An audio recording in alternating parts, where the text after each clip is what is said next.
കേട്ടിരുന്നൊരു പയ്യൻ ചോദിച്ചു, നമ്മളിങ്ങനെ അവിടെ ചെന്ന് ഈ പ്രതിഫലമെല്ലാം വാങ്ങി സന്തോഷത്തോടിങ്ങനെ കഴിയുമ്പോൾ കണ്ടവാനം കിരീടങ്ങൾ നമുക്കെല്ലാം കിട്ടി, സത്യത്തിൽ നമുക്ക് ലൂസിഫറിന് പറ്റുപോലൊരു പറ്റുമോ അഹങ്കാരം കാരണം? ഞാൻ പറഞ്ഞില്ല. മനുഷ്യൻ്റെ കാര്യമല്ലേ, നമ്മുടെ ആൾക്കാരല്ലേ പുള്ളി ചോദിച്ചാ. ഞാൻ ഓർത്തപ്പോൾ അതിനകത്തൊരു നേരമുണ്ട് അല്ലേ? അതിനകത്തൊരു സംശയത്തിനൊരു കാരണമുണ്ട്. അപ്പോൾ ഞാൻ പറഞ്ഞു, നമ്മൾ ദൂതതുല്യരാകും. അങ്ങനെ ദൂതനല്ലേ ഈ പണി കാണിച്ച്, പിന്നെ ദൂതതുല്യൻ്റെ കാര്യം പറയാനുണ്ടോ? അപ്പോൾ അവൻ പറയുന്ന ഈ കാര്യമുണ്ട്, എനിക്ക് മനസ്സിലായി. എന്നാലേ ഇത് കേട്ട നാൾ മുതൽ എൻ്റെ ഒരു ആഗ്രഹമുണ്ട്. ഞാൻ പറയാറുണ്ട്, കർത്താവേ എന്തിനായി ഒത്തിരി കിരീടം സ്വർഗത്തിൽ ചെല്ലുമ്പോൾ. കഴിഞ്ഞ ദിവസവും ഞാൻ പറഞ്ഞു, കണ്ടവാനം കിരീടം ഒന്നും തന്നില്ലെങ്കിലും മര്യാദയ്ക്ക് അങ്ങ് ചെല്ലാൻ പറ്റിയാൽ മതി അല്ലേ? ഹല്ലേലൂയ അല്ലേ? കാരണം ഈ കിരീടത്തെക്കാൾ വിലപിടിപ്പുള്ള ഒരാളവിടെ ഉണ്ട്, അത് യേശുവാണ്. നമ്മളതിനാണ് പോകുന്നത്. കിരീടമൊക്കെ രണ്ടാമത്തെ കാര്യം. യേശുവിനെ കാണാനാണ്. സ്വർഗത്തിലും നിന്നെ അല്ലാതെ ഞാൻ മറ്റൊന്നും ആഗ്രഹിക്കുന്നില്ലെന്ന് വിശുദ്ധ ബൈബിൾ പറയുന്നു. പ്രതിമ സംസാരിക്കേണ്ടതിന്, മൃഗത്തിൻ്റെ പ്രതിമ സംസാരിക്കേണ്ടതിന് മൃഗം അവന് അധികാരം കൊടുത്തു. അതൊക്കെ എണ്ണി പറയേണ്ടതാ. ഇതൊക്കെ പണ്ട് ഞങ്ങൾ പറയുമ്പോൾ പ്രതിമ സംസാരിക്കുമെന്നൊക്കെ ചോദിച്ചല്ലേ. നമ്മുടെ വീട്ടിൽ വന്നിരിക്കുക ഈ സാധനം അല്ലേ? നമ്മളങ്ങോട്ട് ചോദിച്ച സകല ചോദ്യത്തിനും ഉത്തരം പറയാൻ കഴിയത്തക്ക വിധത്തിൽ ആർട്ടിഫിഷ്യൽ ഇൻ്റലിജൻസ് വളർന്നു. അതിനൂതനമായ പിടിച്ചാൽ കിട്ടാത്തൊരു നിലയിലേക്ക് ലോകം പോയിക്കൊണ്ടിരിക്കുക. എൻ്റെയും നിങ്ങളുടെയും കൺമുമ്പിൽ ഇനി കാണാൻ പോകുന്ന കാഴ്ചയുണ്ട്. അതുകൂടി കണ്ടിട്ടേ നമ്മൾ ഇഹലോകം വിട്ടു പോകൂ. നമ്മുടെ കുഞ്ഞുങ്ങളൊക്കെ അതുമായി ഏറ്റവും അടുത്തിടപഴകുന്നു. 666 എന്ന മാന്ത്രിക സംഖ്യയിലൂടെ ഉലകത്തെ മുഴുവൻ കൺട്രോൾ ചെയ്യുന്ന ഒരു ഏകാധിപതി മറുഭാഗത്ത് ശക്തമായിക്കൊണ്ടിരിക്കുന്നു.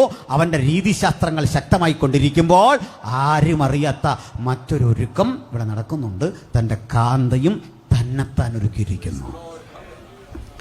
തന്നെത്താൻ ഒരുങ്ങുന്ന ആ കാന്തയുടെ വിശാലമായ ആ ഒരുക്കത്തിൻ്റെ പദ്ധതിയിൽ ഞാനും നിങ്ങൾ ഉണ്ട് എന്ന് ഉറപ്പുവരുത്താൻ ഇന്ന് രാത്രി ജാഗ്രതപ്പെടാം. ഹല്ലേലൂയ. ഇന്നീ ചെയ്യുന്നതിൻ്റെ ഒക്കെ പ്രതിഫലം അത് കൊയ്തെടുക്കാൻ ഒരു പുതുതലമുറ ഈ പെരുവഴിയിലൂടെ വരും. ഉറപ്പാക്കി വെച്ചിട്ടേ പോകാവൂ. ഈ യോഗത്തിൻ്റെ ഗുണം ഇന്നല്ല, അതിൻ്റെ ഫലം കൊയ്യാൻ ഒരു പുതുതലമുറ ഇതുവഴി വരുമെന്ന് വിശ്വാസത്താൽ കണ്ടിട്ട് ഭക്തൻ പൂർവികർ ചെയ്ത ആ മനോഹരമായ അനുഭവങ്ങൾക്ക് നന്ദി പറഞ്ഞിട്ട് നിരാശയില്ലാതെ പറയാ, എൻ്റെ പിതാക്കന്മാർ ഇവിടെ വിതച്ച വചനമിതാ ഫലം കായ്ച്ചിരിക്കുന്നു. അത് കൊയ്തെടുക്കുമ്പോൾ ഒരു കാര്യം ഉറപ്പ്, വിശ്വാസത്താൽ അത് വിതയ്ക്കുന്ന ഒരു പുതുതലമുറയുടെ ഭാഗമാക്കി അടിയനെയും നിയോഗിച്ചത് കൊണ്ട് സ്തോത്രം സ്തോത്രം സ്തോത്രം. ഹല്ലേലൂയ. തുടർന്ന് നമുക്ക് വളരെ പ്രധാനപ്പെട്ട ഒരു തിരുവചന ഭാഗത്തെ ധ്യാനിക്കാൻ അവസരങ്ങളെ വേർതിരിക്കാം. ദാനിയേൽ പ്രവാചകന്റെ പുസ്തകം 2-ാം അധ്യായത്തിൻ്റെ 44-ാമത് വചനം ആമുഖമായി വായിക്കണം. ചില വാക്യങ്ങൾ കൂടി ഇടയ്ക്ക് ആവശ്യമെങ്കിൽ വായിച്ച് സഹായിക്കേണ്ടതുണ്ട്. അത് അപ്പോൾ റെഫറൻസ് പറയാം. ദാനിയേൽ പ്രവചനം 2:44. ഈ രാജാക്കന്മാരുടെ കാലത്ത് സ്വർഗസ്ഥനായ ദൈവം ഒരു നാളും നശിച്ചു പോകാത്ത ഒരു രാജ്യത്വം സ്ഥാപിക്കും. ആ രാജ്യത്വം വേറെ ഒരു ജാതിക്ക് ഏൽപ്പിക്കപ്പെടുകയില്ല. അത് ഈ രാജ്യത്വങ്ങളെയൊക്കെയും തകർത്ത് നശിപ്പിക്കുകയും എന്നേക്കും നിലനിൽക്കുകയും ചെയ്യും. പ്രാർത്ഥിക്കാം. അങ്ങയുടെ രാജ്യം വരണമേ എന്നതാണല്ലോ കർത്താവേ ഞങ്ങളുടെ പ്രാർത്ഥന. നിൻ്റെ രാജ്യത്തിൻ്റെ ശക്തിമത്തായ ആ സന്ദേശം അങ്ങ് ഇഹലോകത്തിൽ പുനരാഗമനം ചെയ്യുന്നു എന്ന സത്യം, അതുവഴി ആത്യന്തിക രാജാവായി അങ്ങ് വിരാജിക്കാൻ പോകുന്നു എന്ന സത്യം ഈ ദേശത്തെ അറിയിക്കാൻ സാധുക്കളായി ഞങ്ങളെ ഒരുമിച്ച് അനുഗ്രഹിക്കണം. തിരുസാന്നിധ്യം കൂടെ ഇരിക്കണം. പ്രാർത്ഥന കേട്ടതുകൊണ്ട് സ്തോത്രം. യേശുക്രിസ്തുവിൻ വിലയേറിയ നാമത്തിൽ തന്നെ ആമേൻ. പ്രിയമുള്ളവരെ, കഴിഞ്ഞ രാത്രി വചനം ജഡമായി തീർന്നു എന്ന വിശുദ്ധ ലിഖിതത്തെ ആസ്പദമാക്കിക്കൊണ്ട് കർത്താവായ യേശുക്രിസ്തുവിൻ്റെ പ്രായശ്ചിത്ത മരണത്തിൻ്റെ തലങ്ങളിലൂടെയാണ് നമ്മുടെ വിശകലനം മുമ്പോട്ട് പോയത്. അനുബന്ധ ചർച്ചകളിലൂടെയാണ് ഇന്നും നമ്മൾ വരുന്നത്. ഞാൻ പറഞ്ഞു, ഒരു പറുദീസയുടെ അനുഭവത്തിൽ നിന്ന് അതിന് നഷ്ടം ഭവിച്ച മനുഷ്യനെ ആ പറുദീസ ജീവിതത്തിൻ്റെ സുഗമമായ അനുഭവത്തിലേക്ക് മടക്കിയെത്തിക്കാൻ ദൈവപുത്രൻ മനുഷ്യപുത്രനായ പ്രക്രിയയാണ് സുവിശേഷം. അത് പ്രപഞ്ചത്തിൻ്റെ ആരംഭഘട്ടം മുതൽ വരാനിരിക്കുന്ന നിത്യത വരെയുള്ള സംഭവങ്ങളുടെ ഇടവേളയിൽ ദൈവം ജഡത്തിൽ വെളിപ്പെടുകയും മനുഷ്യനായി ജീവിക്കുകയും മരിച്ച് അടക്കപ്പെട്ട് ഉയർത്തെഴുന്നേൽക്കുകയും ചെയ്തു എന്നും തനിക്കായി കാത്തിരിക്കുന്ന ജനതയെ ചേർക്കാൻ കാലവിളംബമന്യേ അവിടുന്ന് സമാഗമനം ചെയ്യുന്നു എന്നും നമ്മൾ വിശകലനം ചെയ്തു. യേശു വിഹലോകത്തിൽ വന്ന് പഠിപ്പിച്ച ഏറ്റവും സുപ്രധാനമായ വിഷയം കിങ്ഡം ഓഫ് ഗോഡ്, ദൈവരാജ്യം എന്നതായിരുന്നു. മറ്റൊരളവിൽ പറഞ്ഞാൽ എന്താണ് ഈ ബൈബിളിൻ്റെ ഉള്ളടക്കം എന്നൊരാളോട് ചോദിച്ചാൽ ക്രൈസ്തവർ പറയേണ്ട മറുപടി ദ കിങ്ഡം ഓഫ് ഗാഡ്, ദൈവരാജ്യം. അതാണ് ഇതിൻ്റെ ഉള്ളടക്കം. ആ ഉള്ളടക്ക സംബന്ധിയായ പൊതുനിയമ പഠനങ്ങൾക്ക് വളരെയധികം ആധികാരികതയുണ്ടെങ്കിൽ പഴയ നിയമത്തിൽ സുശക്തമായ ചില സൂചനകളുണ്ട്. ഞാൻ അതിലേക്കാണ് ഇന്ന് നിങ്ങളുടെ ശ്രദ്ധ കൊണ്ടുവരുന്നത്. യേശു സ്ഥാപിക്കുന്ന ദൈവരാജ്യത്തെപ്പറ്റി, അവിടുന്ന് പുനരാഗമനം ചെയ്ത ശേഷമുള്ള ലോക സങ്കല്പത്തെപ്പറ്റി ഏറ്റവും ആധികാരികമായി പറയുന്ന 2 കൃതികൾ വിശുദ്ധ ബൈബിളിലുണ്ട്. ഒന്ന് ദാനിയേൽ പ്രവാചകൻ്റെതെങ്കിൽ മറ്റൊന്ന് വെളിപ്പാട് പുസ്തകമാണ്. പഴയ നിയമത്തിലെ 27ാമത് പുസ്തകമാണ് ദാനിയേൽ. പുതിയ നിയമത്തിലെ 27ാമത് പുസ്തകമാണ് വെളിപ്പാട്. പഴയ നിയമത്തിലെ 27ാമത് പുസ്തകത്തിൻ്റെ എഴുത്തുകാരനായ ദാനിയേലും പുതുനിയമത്തിലെ 27ാമത് ഗ്രന്ഥത്തിൻ്റെ എഴുത്തുകാരനായ യോഹന്നാനും യഹൂദ ഗോത്രത്തിൽ പിറന്ന 2 പ്രിയപ്പെട്ടവരായിരുന്നു. ഇവർ തമ്മിൽ കണ്ടിട്ടില്ല, ഇവർ തമ്മിൽ അറിഞ്ഞിട്ടില്ല. പക്ഷേ ദാനിയേൽ എന്ന ദൈവമനുഷ്യൻ ഇന്ന് നമ്മൾ ഇറാഖ് എന്ന് വിളിക്കുന്ന ഭൂപ്രദേശത്തിൻ്റെ ഒരു മുനമ്പത്ത് പീഡിതനായി കഴിയുന്ന ഘട്ടത്തിലാണ് ആ ദിവ്യദർശനങ്ങൾക്ക് സാക്ഷ്യം വഹിച്ചതെങ്കിൽ ആധുനിക തുർക്കിയുടെ ഭാഗമായിട്ടുള്ള പത്മോസ് എന്ന ഏകാന്ത ദ്വീപിൻ്റെ ചുറ്റും ഈജിയൻ കടൽത്തിരകൾ നിരന്തരം അലകടിക്കുന്ന ഒരു ഭൂപ്രദേശത്ത് ഒറ്റപ്പെട്ട പരിതസ്ഥിതിയിൽ യോഹന്നാൻ എന്ന ദൈവപുരുഷൻ ഈ ദർശനം കണ്ടു. ഈ ദർശനങ്ങൾ തമ്മിൽ ഏകദേശം 700 വർഷങ്ങളുടെ അകലമുണ്ട്. അതുകൊണ്ട് അവർ തമ്മിൽ കണ്ടിട്ടില്ല. 2 മേഖലകൾ, 2 കോണ്ടിനെന്റുകൾ, പരസ്പരം കണ്ടിട്ടില്ലാത്ത 2 ആളുകൾ. പക്ഷെ ഇവർ തമ്മിൽ ഒരിക്കലും കണ്ടിട്ടില്ല എങ്കിലും എഴുതിയ വസ്തുതകൾ തമ്മിൽ അഭൂതപൂർവമായ ചില സാമ്യങ്ങളുണ്ട്. ആ സാമ്യങ്ങളിൽ ഒന്ന് ഇവരുടെ ഗോത്രം. രണ്ടാമത്തെ പ്രത്യേകത, 2 ആളുകളും ഇത് എഴുതുമ്പോൾ പീഡിപ്പിക്കപ്പെടുന്ന ഒരു ജീവിത പരിതസ്ഥിതിയിലാണ്. ഒരാൾ പ്രവാസിയായി മറ്റൊരു രാജ്യത്ത് അടിമയായി പാർത്തുകൊണ്ട് സമ്മർദ്ദങ്ങൾക്ക് അടിമപ്പെട്ട് ജീവിച്ചു പോകുന്ന കാലം. മറ്റൊരാൾ ദൈവവചനവും യേശുക്രിസ്തുവിൻ്റെ സാക്ഷ്യവും നിമിത്തം പത്മോസ് എന്ന ദ്വീപിലേക്ക് തടവുകാരനായി അയക്കപ്പെട്ട അന്തരീക്ഷം. ഇനിയും വേറെ ചില പ്രത്യേകതകളുണ്ട്. ഇവർ 2 പേരും തങ്ങളുടെ പേർ പരിചയപ്പെടുത്തുന്നത് സമാനമായ ഒരു ടൈറ്റിൽ കൊണ്ടാണ്. ദാനിയേൽ അറിയപ്പെടുന്നു പ്രിയപുരുഷനായ ദാനിയേൽ. യോഹന്നാൻ അറിയപ്പെടുന്നു യേശു സ്നേഹിച്ച ശിഷ്യൻ. 2 പേരും തമ്മിൽ നല്ല സാമ്യം. പിന്നെയുമുണ്ട് സവിശേഷതകൾ ഒട്ടേറെ. ഈ സവിശേഷതകൾ പോലെ തന്നെ യോജിപ്പില്ലാത്ത ചില കാര്യങ്ങളും വ്യക്തിപരമായി അവർക്കുണ്ട്. ആ വിയോജിപ്പിൽ ഏറ്റവും ശ്രേഷ്ഠം സമാനതകൾ എന്നപോലെ വൈജാത്യങ്ങൾ അവർക്കുള്ളതിലുണ്ട്. അതിലേറ്റവും പ്രധാനം, ദാനിയേൽ ബഹുഭാഷാ നിപുണനായിരുന്നു. ഗൂഢാർത്ഥങ്ങളുടെ പൊരുളുകൾ തിരിക്കാൻ കഴിയുന്ന വളരെ എക്സ്പീരിയൻസ് ഉള്ള, വളരെ എഡ്യൂക്കേറ്റഡായ, ഒപ്പം ദൈവകൃപയുള്ള ഒരു വലിയ മനുഷ്യനായിരുന്നു. യോഹന്നാനാകട്ടെ ബേത്സയിദ എന്ന ഭൂപ്രദേശത്ത് വളരെ ജീവിത പശ്ചാത്തലത്തിൽ ദാരിദ്ര്യം നിറഞ്ഞ അന്തരീക്ഷത്തിൽ ജനിച്ച് കാര്യമായ പഠനം ലഭിക്കാതെ, കലാലയത്തിൽ വേണ്ടത്ര പോകാൻ കഴിയാതെ മത്സ്യബന്ധന തൊഴിലാളിയായി ജീവിച്ച സെബദി എന്ന ഒരു സാധാരണക്കാരൻ്റെ മകൻ. പക്ഷെ വ്യത്യാസം, ഇവർ സേവിച്ച ദൈവം ആ വ്യത്യാസങ്ങളെ കാണാതെ ഒരുപോലെ രണ്ടു പേരിലും പ്രവർത്തിച്ചു. ആ മഹാദൈവം ഇന്ന് നമ്മുടെ മധ്യത്തിലുമുണ്ട്. ഗഹനങ്ങളായ കാര്യങ്ങളാണ് പറയുന്നതെങ്കിലും അതുകൊണ്ടൊരു കാര്യം മനസ്സിലാക്കുക, എല്ലാവർക്കും ഇത് മനസ്സിലാകും. കാരണം മഹാദൈവത്തിൻ്റെ സാന്നിധ്യം നമ്മളെ അതിൻ്റെ പൊരുളുകൾ പഠിപ്പിച്ചു കൊണ്ടിരിക്കുകയാണ്. അത് ഗ്രഹിക്കാൻ വേണ്ടി പ്രാർത്ഥനയോടെ നിങ്ങളിരിക്കണം.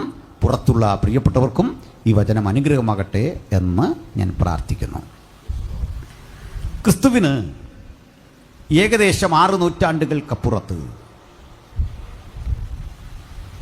നമ്മുടെ ഇസ്രയേൽ എന്നറിയപ്പെടുന്ന രാഷ്ട്രത്തിൻ്റെ ഒരു ഭാഗമായ യഹൂദ്യ, ആ യഹൂദ്യ ഭരിച്ചിരുന്ന രാജാക്കന്മാർ ഒരു ഘട്ടം കഴിഞ്ഞപ്പോൾ വേണ്ടത്ര ആത്മീക നിലവാരമില്ലാതെയും ദൈവഭക്തിക്ക് പുറത്തിറങ്ങി ബാൽ ദൈവങ്ങളെ സേവിക്കുകയും വചനവിപരീത ദിശകളിലൂടെ സഞ്ചരിക്കുകയും ചെയ്തു.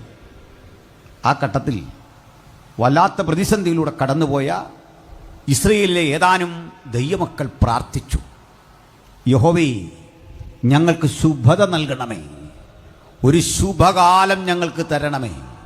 എപ്പോൾ പ്രവാചകന്മാർ ദൈവവചനം വിട്ട് യാന്ത്രികമായി പ്രവചിക്കാൻ തുടങ്ങി, പുരോഹിതന്മാർ ന്യായമായി ആ കർത്തൃശുശ്രൂഷ ചെയ്യാതിരുന്നു, ന്യായാധിപന്മാർ നീതി നിഷേധിച്ചു, രാജാക്കന്മാർ അരാജകവാദികളെപ്പോലെ പെരുമാറാൻ തുടങ്ങി.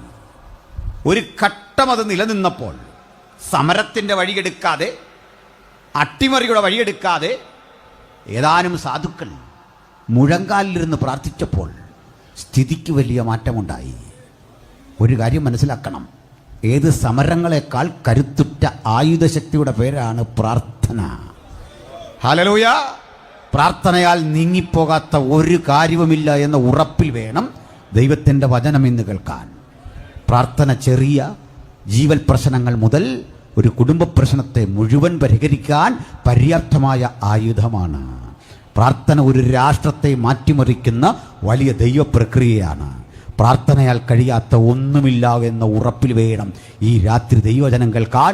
അനുഭവമുള്ള ദൈവമക്കളെ എല്ലാം ഓർത്തുകൊണ്ട് ഞാൻ കർത്താവിനെ സ്തുതിക്കുന്നു. ഉപവാസത്താലും പ്രാർത്ഥനയാലും അല്ലാതെ ഈ വ്യാധി വിട്ടുമാറുകയില്ല എന്നരുളിയ ഫോഷ്ക്ക് പറയാത്ത യേശുക്രിസ്തുവിൻ നാമത്തിൽ പ്രാർത്ഥിക്കാൻ നമ്മെ പഠിപ്പിച്ച മഹാദൈവത്തിൻ്റെ പുത്രന് നമുക്ക് മഹത്വമർപ്പിച്ചിട്ട് പറയാം, ഞങ്ങൾ ജീവിതത്തിൽ അഭ്യസിച്ച ഏറ്റവും വലിയ ചെറുത്തുനിൽപ്പിൻ്റെ പാഠം മുഴങ്കാലിലിരുന്നുള്ള പ്രാർത്ഥനയാണ്. ആ പ്രാർത്ഥിക്കുന്ന ഭക്തൻ തൻ്റെ മുഴങ്കാലിലിരുന്ന് തമ്പുരാനോട് ജാഗരിക്കുന്നിടത്തോളം കാലം ഒരു കാര്യം ഉറപ്പാക്കിക്കൊള്ളണം, അവന് പരാജയം വരികയില്ല. ജയം നമുക്ക് ഉറപ്പാണ്. ഇന്ന് നമ്മൾ ജയിക്കുന്ന രാത്രിയാണ്. എല്ലാത്തരം പ്രതിലോമ ശക്തികളെയും തകർത്ത് വിജയക്കൊടി പാറിക്കുന്ന അനുഗ്രഹീതമായ ദൈവപ്രവൃത്തിക്ക് സാക്ഷ്യം വഹിക്കാൻ യഹോവയാൽ ആകൃഷ്ടരായി ഇന്നിവിടെ വന്നിരിക്കുന്ന പ്രിയപ്പെട്ടവരെ ഓർത്ത് ഞാൻ ദൈവത്തെ സ്തുതിക്കുന്നു. പ്രാർത്ഥന സ്ഫോടനാത്മകമായ ശക്തി കൊണ്ട് അന്തരീക്ഷത്തെ മുഴുവൻ മാറ്റിമറിക്കുമെങ്കിൽ ഇതാ ദൈവ സാന്നിധ്യം തലങ്ങും വിലങ്ങും അവിടുത്തെ ദൂതസഞ്ചയം നമുക്ക് മധ്യേ സഞ്ചരിച്ചുകൊണ്ട് തകർക്കാനാവാത്ത ഇരുട്ടിൻ്റെ കോട്ടകളെ തകർക്കുന്നു.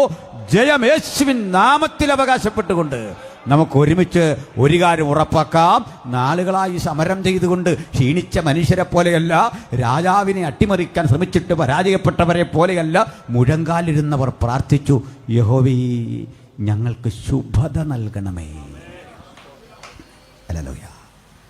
ഈ പ്രാർത്ഥനയ്ക്ക് മറുപടി വന്ന ആ രീതി ഒരല്പം കട്ടിയ, ചിലർക്ക് അതറിയില്ല. ദൈവം ഈ ദർശനത്തിൽ തരുന്നതും ജീവിതത്തിൽ സംഭവിക്കുന്നതും തമ്മിൽ വല്ലാത്ത പൊരുത്തക്കേടുണ്ട്. എന്താണ് പറയുന്നതെന്നാണല്ലേ? ദർശനത്തിൽ ദൈവം തരുന്നതും ജീവിതത്തിൽ സംഭവിക്കുന്നതും നമ്മൾ ഉദ്ദേശിച്ച വഴിക്കല്ല. യോസേഫ് ഒരു ദർശനം കണ്ടു. സൂര്യനും ചന്ദ്രനും 11 നക്ഷത്രങ്ങളും വീണ് നമസ്കരിക്കുന്നു. അപ്പനിത് കേട്ടിട്ട് പറഞ്ഞു, ഞാനും നിൻ്റെ അമ്മയും നിൻ്റെ സഹോദരങ്ങളും നിന്നെ നമസ്കരിക്കുമോ? അതിൻ്റെ പൊരുൾ പറഞ്ഞു കൊടുത്തു. ദർശനം എന്ന് കണ്ടോ, അന്നു മുതൽ അവൻ വീട്ടിൽ അനഭിമതനായി. അടുത്തത് അവന് വേണ്ടി തുറക്കപ്പെടുന്ന ഒരു പൊട്ടക്കിണറാണ്. അടുത്ത ഘട്ടം പൊത്തിഫർ എന്ന ഭരണാധികാരിയുടെ വീട്ടിൽ അനുഭവിക്കുന്ന പ്രശ്നങ്ങളാണ്. ഇനി വരാനിരിക്കുന്നത് ജയിലാണ്. ഇതൊന്നും ദർശനത്തിൽ കണ്ടില്ല. ഇവിടെയാണ് നമ്മളെപ്പോലൊരു പരാജയം. നമ്മൾ നാളെ രാവിലെ രാജാവാകാൻ ശ്രമിക്കും, ഭരണാധികാരിയാകാൻ ശ്രമിക്കും. ദർശനം കാണുന്ന പോലെ ഈസി അല്ല അതിലേക്കുള്ള യാത്ര.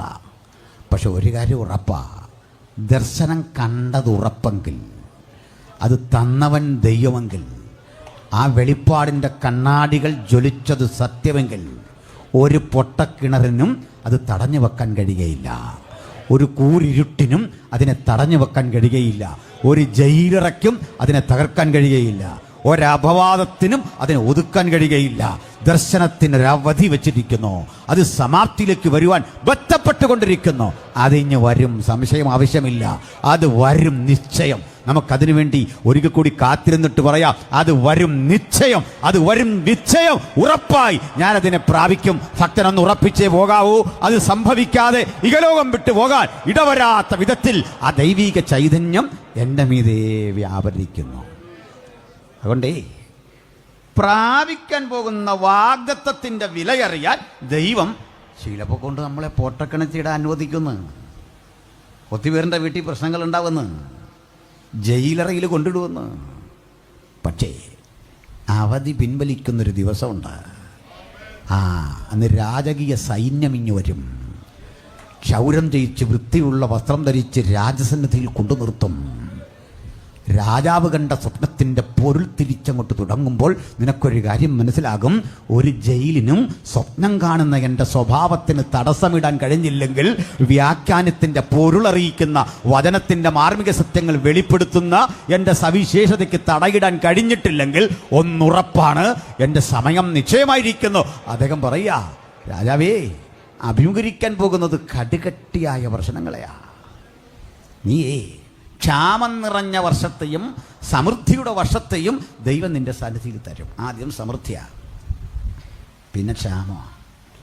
സമൃദ്ധിയിൽ ദുർവ്യയം ചെയ്ത് ധാന്യം വല്ലാതെ തീർത്താൽ ദാരിദ്ര്യം പുറകെ വരുമ്പോൾ മനുഷ്യൻ പഴയ സമൃദ്ധി മറന്നിട്ടേ നിനക്കെതിരെ തിരിയും. അപ്പോൾ സമൃദ്ധിയുള്ള കാലത്ത് ഈ വസ്തുക്കളൊക്കെ ഒന്ന് വാങ്ങി ധാന്യമണികൾ കേടുകൂടാതെ സൂക്ഷിക്കാൻ സംഭാര നഗരങ്ങളെ പണിയണം. അവ അടുക്കി വെക്കണം.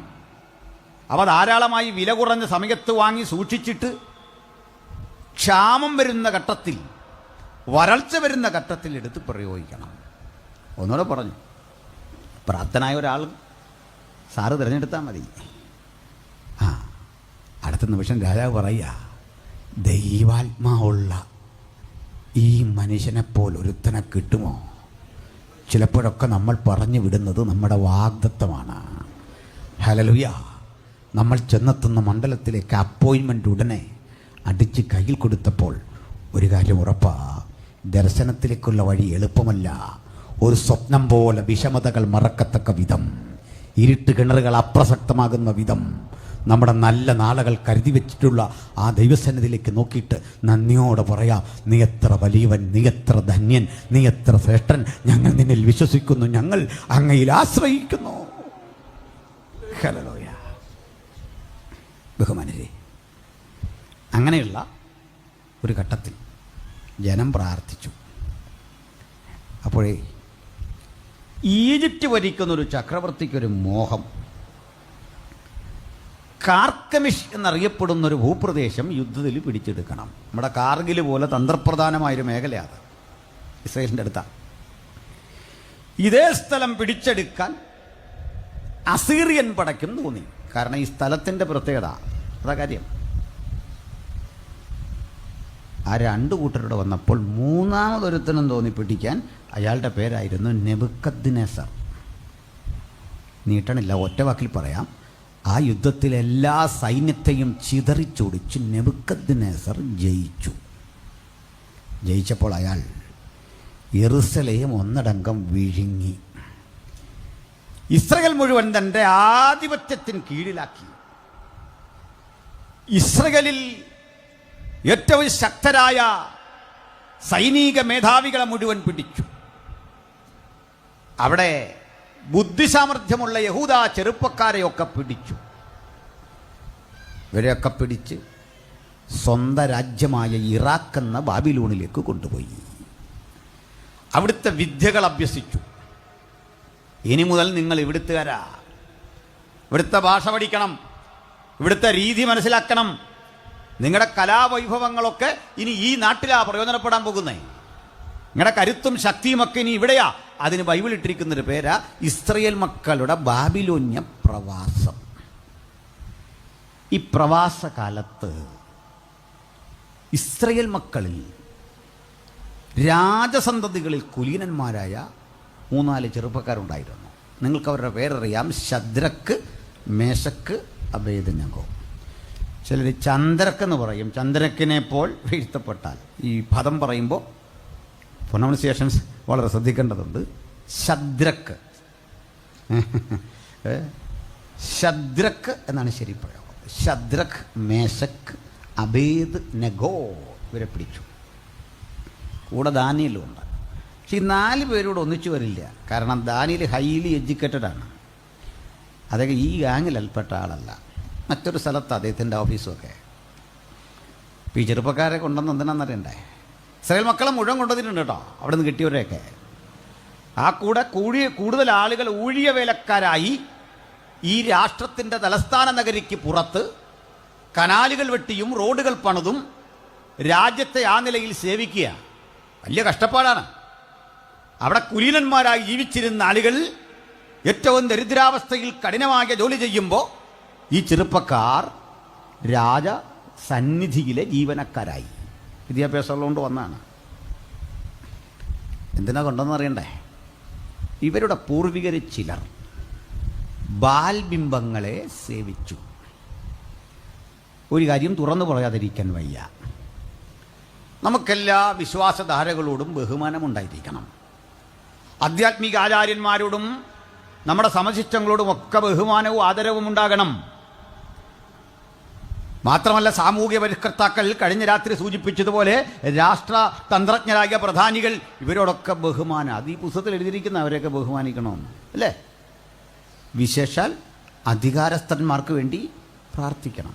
അങ്ങനെ എഴുതിയ ഗ്രന്ഥം. അങ്ങനെ വേറെ ലോകത്തെ ഒരു മതഗ്രന്ഥത്തിലും ഇല്ല രാജ്യം ഭരിക്കുന്ന ഭരണാധികാരിയെ ബഹുമാനിക്കണമെന്നും ആദരിക്കണമെന്നും അവർക്ക് വേണ്ടി പ്രാർത്ഥിക്കണമെന്ന് എഴുതിയ മറ്റൊരു ആത്മീയ ഗ്രന്ഥവും ലോകത്തില്ല. അത് ബൈബിൾ മാത്രമാണ്.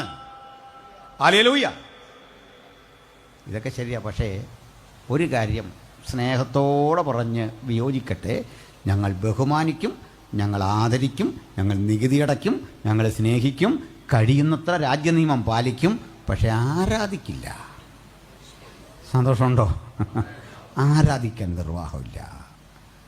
ആരാധിക്കാൻ യോഗ്യൻ ഒരുവൻ മാത്രം. ഹല്ലേലൂയ. ഒരുവന്റെ മുമ്പിലെ ഈ കരം ആരാധനയ്ക്ക് വേണ്ടി കൂപ്പു.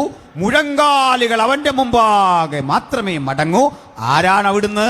എന്നാണ് സകല മുഴങ്കാലുകളും എന്റെ മുമ്പാകെ മടങ്ങുമെന്ന് അരുളി ചെയ്ത നസ്രായന്റെ മുമ്പിൽ മാത്രമേ ഭക്തൻ മുഴങ്കാൽ മടക്കയുള്ളൂ. അത് നിലപാടാണ്.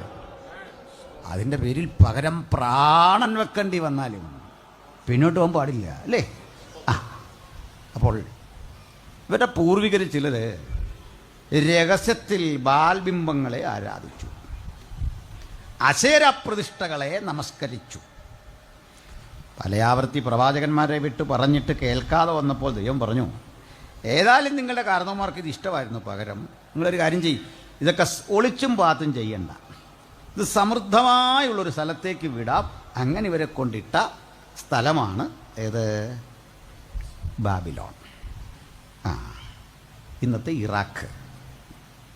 അവിടെ എത്തുമ്പോൾ അവിടെ ചെന്നിറങ്ങിയ ഒരാളും തിരിച്ചു വരാത്ത വിധത്തിലെ ആകർഷണീയമായ ചില സൗകര്യങ്ങൾ ചെയ്തു വച്ചു. അതായത് തടവിലൊന്നുമല്ല, അവിടെ വിട്ട് പോകാൻ തോന്നൂല. നമ്മുടെ കുട്ടികളൊക്കെ ഇവിടുന്ന് പഠിപ്പും വിദ്യാഭ്യാസമൊക്കെ കഴിഞ്ഞ് ഇംഗ്ലീഷ് സ്പീക്കിംഗ് കൺട്രീസിലേക്കാണ് പോകുന്നെങ്കിൽ ഒരു കാര്യം ഉറപ്പിച്ചോണം, അവരെങ്ങും തിരിച്ചിവിടെ വരാനൊന്നും പോകുന്നില്ല. ഇടയ്ക്കിടയ്ക്ക് നമ്മളെ കണ്ടിട്ട് നമ്മളുടെ ഇകലോകം വിട്ട് പോയി കഴിഞ്ഞാൽ, പപ്പയും മമ്മിയും പോയി കഴിഞ്ഞാൽ ഫോണിലൂടെ വിളിച്ച് ഈ വീട് വിൽക്കും. നമുക്ക് നാട്ടിലുള്ള ഭൂമിയൊക്കെ വിൽക്കും. അവരുടെ കുഴപ്പമില്ല. അത്തരം നാടുകളുടെ സംവിധാനം അങ്ങനെ അഡ്വാൻസ്ഡാണ്, ഒറ്റവാക്കി പറഞ്ഞു. അപ്പോൾ അത് പോകാതിരിക്കാൻ ഭരണകൂടം ചെയ്യേണ്ട ഒരു കാര്യം, സ്വസ്ഥമായി ജോലി ചെയ്യാനും പ്രവർത്തിക്കാനും ഒക്കെ ഉള്ള സൗകര്യം ഇവിടെ ഉണ്ടാക്കണം. അത് സ്വപ്നം കാണാനേ നമുക്കിപ്പോൾ പറ്റുള്ളൂ ഇപ്പോഴത്തെ ഒരു സാഹചര്യത്തിൽ, അല്ലേ? നമ്മൾ ഉദ്ദേശിക്കുന്നതൊന്നും എളുപ്പമല്ല. ഇവരും ഇതുപോലെ ഈ ഇറാഖിലെ ബാബിലോന്യ പട്ടണം ആകർഷണീയമാക്കി, ഒരുത്തനും പോകാത്ത വിധം ആകർഷണീയമാക്കി. നിങ്ങളും ഞാനും ആണെങ്കിലും അവിടെ നിന്ന് തിരിച്ചു വരത്തില്ല. വരുമോന്നൊന്ന് ആലോചിക്കാം. ഈ ടി വി ഒന്നും സർവ്വസാധാരണമല്ലാതിരുന്ന കാലത്ത് കുട്ടികൾ അടുത്ത വീട്ടിൽ പോയി ടി വി കാണും, അല്ലേ? അപ്പം ഞങ്ങളുടെ ഒരു കാരണവരുണ്ട്, പുള്ളിക്കാരൻ അവിടുത്തെ പയ്യൻ കൊച്ചുമോൻ അടുത്ത വീട്ടിൽ പോയി ക്രിക്കറ്റ് കാണുന്നു, വരുന്നില്ലെന്ന് പറഞ്ഞ്. പുള്ളിക്ക് ഈ ക്രിക്കറ്റിന് കേൾക്കുമ്പോഴേ അരിശമാണ്. പുള്ളി വടിയൊക്കെ എടുത്തുകൊണ്ട് പതുക്കെ ചെന്ന് പുള്ളി ഈ കളി അങ്ങ് പഠിച്ചു. പുള്ളിക്ക് സച്ചിനെയും ഗാംഗുലിയും എല്ലാം ഭയങ്കര ഇഷ്ടമായി. പിന്നെ ഈ പുള്ളിയെ തിരിച്ചു കൊണ്ടുവരാൻ വേണ്ടി അമ്മച്ചി പോകേണ്ടി വന്നു. ഭാഗ്യത്തിന് അമ്മച്ചിക്ക് ഈ കളി മനസ്സിലായില്ല, അതുകൊണ്ട് പിടിച്ചുകൊണ്ട് പോകുന്നു. അല്ലേ അമ്മച്ചിയും കൂടെ അവിടെ തങ്ങിയേനെ. കാരണം എന്താ, ചിലതരം കാര്യം എങ്ങനെയാണെന്ന്, ഈ ചീട്ടുകളിൽ നിന്ന് പിന്തിരിപ്പിക്കാൻ പോയാൽ ചീട്ടുകളിൽ പഠിക്കുന്ന ചിലർ, അല്ലേ? അങ്ങനെയൊക്കെയാണ്.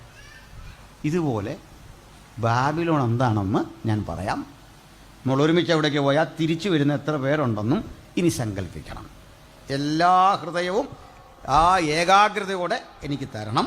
ഞാൻ നിങ്ങളെ ബാബിലോണിലേക്ക് കൊണ്ടുപോകണം. ചരിത്രപ്രസിദ്ധമായ യൂബ്രട്ടീസ് നദിക്ക് അക്കരയും ഇക്കരയുമായി വ്യാപിച്ചു കിടക്കുന്ന ഒരു ക്യാപിറ്റൽ സിറ്റിയുള്ള സാമ്രാജ്യ തലസ്ഥാന നഗരിയാണ് ശരിക്കും സിറ്റി ഓഫ് ബാബിലോൺ. നാടിൻ്റെ പേര് ബാബിലോൺ, ക്യാപിറ്റൽ സിറ്റിയുടെ പേരും ബാബിലോൺ. സിറ്റി ഓഫ് ബാബിലോൺ അഥവാ ബാബിലോന്യ പട്ടണം എന്നറിയപ്പെടുന്ന അവരുടെ ക്യാപിറ്റലിൻ്റെ പ്രത്യേകത പറയാം. 14.5 മൈൽ നീളത്തിൽ 14.5 മൈൽ വീതിയിൽ ഒരു സമചതുര പട്ടണം. ഒത്ത നടുവിലൂടെ സ്വച്ഛന്തമൊഴുകുന്ന യൂഫ്രട്ടീസ് നദി. ഈ 14.5 മൈൽ നീളത്തിൽ 14.5 മൈൽ വീതിയിൽ ഇതിന് ചുറ്റും ഒരു പടുകുറ്റൻ മതിൽക്കെട്ട്. ഈ മതിൽക്കെട്ടിൻ്റെ അടിസ്ഥാനത്തിന് 87 അടി ഘനമുണ്ട്.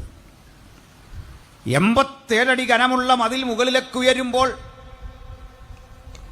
അതിൻ്റെ മുകൾ പരപ്പ് ഏകദേശം 100 അടി ഉയരം വരും. 100 അടി ഉയരം വരുന്ന മതിൽപ്പരപ്പിന് മുകളിൽ കൂടി 2 വീതം കുതിരകളെ കെട്ടിയ 6 രഥങ്ങൾക്ക് സമാന്തരമായി സഞ്ചരിക്കാൻ കഴിയുന്ന വിസ്തൃതി ഉണ്ടായിരുന്നു. ഇതിൻ്റെ നിർദ്ദിഷ്ട ഇടങ്ങളിലൊക്കെ തന്നെ കാവൽ ഗോപുരങ്ങൾ ഉണ്ടായിരുന്നു. ആ കാവൽ ഗോപുരങ്ങളുടെ എണ്ണം 100 എണ്ണമായിരുന്നു. ഒരു ഭാഗത്ത് 25 വീതം 4 ഭാഗങ്ങളിലായി 100 കാവൽ ഗോപുരങ്ങൾ. ആ കാവൽ ഗോപുരങ്ങളെ കണ്ണാടികൾ വെച്ച് അലങ്കരിച്ചിരുന്നു. ദൂരെ നിന്ന് വരുന്ന ശത്രു സാന്നിധ്യം തിരിച്ചറിയാൻ പാകത്തിന് ആധികാരിക സുരക്ഷിതത്വം അവിടെ ഉണ്ടായിരുന്നു. ഇതിനു മുകളിൽ ഏറ്റവും ശക്തരായ നിരീക്ഷകന്മാരെ രാജാവ് ഇരുത്തിയിരുന്നു. ഇതിനു മുകളിൽ കൂടി ജാഗരൂകരായി ബാബിലോന്യ പട്ടാളം അങ്ങോട്ടും ഇങ്ങോട്ടും മാർച്ച് ചെയ്തിരുന്നു. അവരകത്തും പുറത്തും നടക്കുന്ന സംഭവങ്ങളെ സൂക്ഷ്മമായി ദർശിച്ച് പ്രത്യേക നിർദ്ദേശങ്ങൾ അടയാളങ്ങളിലൂടെ താഴെ എത്തിക്കുന്ന വലിയ ചാര സംവിധാനങ്ങൾ അവിടെ ഉണ്ടായിരുന്നു. ഇതാണ് ബാബിലോന്യ കോട്ട. ഈ കോട്ടയ്ക്കകത്ത് കടക്കാൻ 100 വാതിലുകൾ ഉണ്ടായിരുന്നു. ആ 100 വാതിലുകളുടെ പ്രത്യേകത, ഇന്ന് തുറക്കുന്ന വാതിൽ നാളെ തുറക്കില്ല.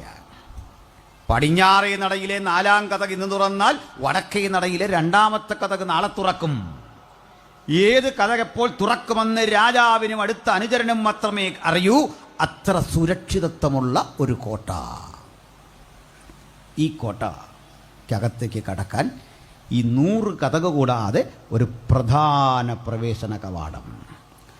ആ പ്രധാന പ്രവേശന കവാടം താമ്രപാളികൾ നിരത്തി സ്ക്രൂ ചെയ്ത് അങ്ങനെ നിർമ്മിച്ചതാണ് ആ വാതിൽ. സ്പ്രിങ് ആക്ഷനുള്ള കഥകാണ്. മനുഷ്യൻ തള്ളിയാൽ തുറക്കില്ല, വലിച്ചാൽ തുറക്കില്ല. പരിശീലനം സിദ്ധിച്ച ആനകൾ കെട്ടിവലിച്ചാൽ മാത്രം തുറക്കുന്ന കഥക്. ഇരുമ്പുകൊണ്ട് നിർമ്മിച്ച ഓടാമ്പൽ. ചുരുക്കി പറഞ്ഞാൽ സുശക്തമായൊരു കോട്ട.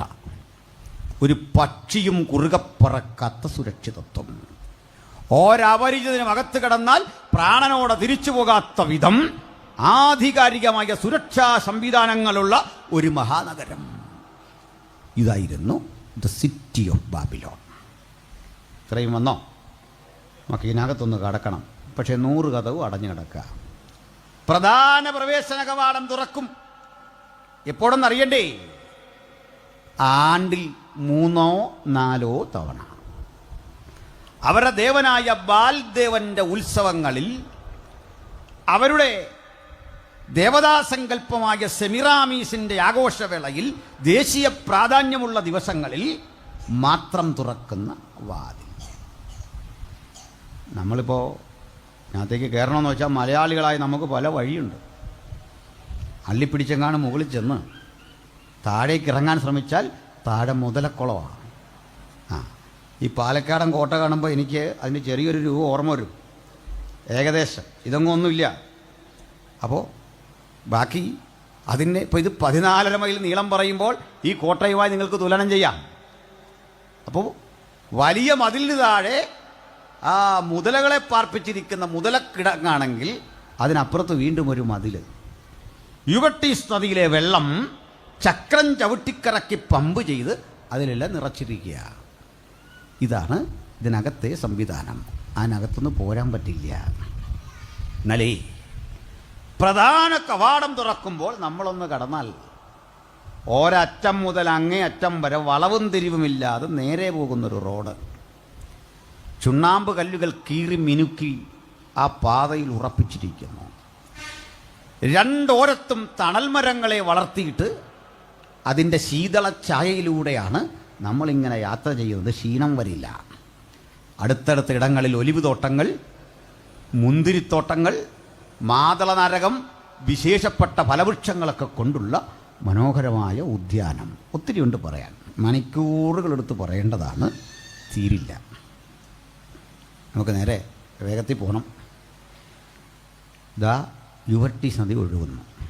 നമ്മളവിടെ ചെന്ന് നദിക്കക്കര ഇക്കര കടക്കാൻ ഒരു പാലം, പാലം തുടങ്ങുന്നിടത്തൊരു ഗോപുരം, പാലം തീരുന്നിടത്തൊരു ഗോപുരം, 2 ഗോപുരങ്ങളിൽ പാലം ഘടിപ്പിച്ചിരിക്കുന്നു.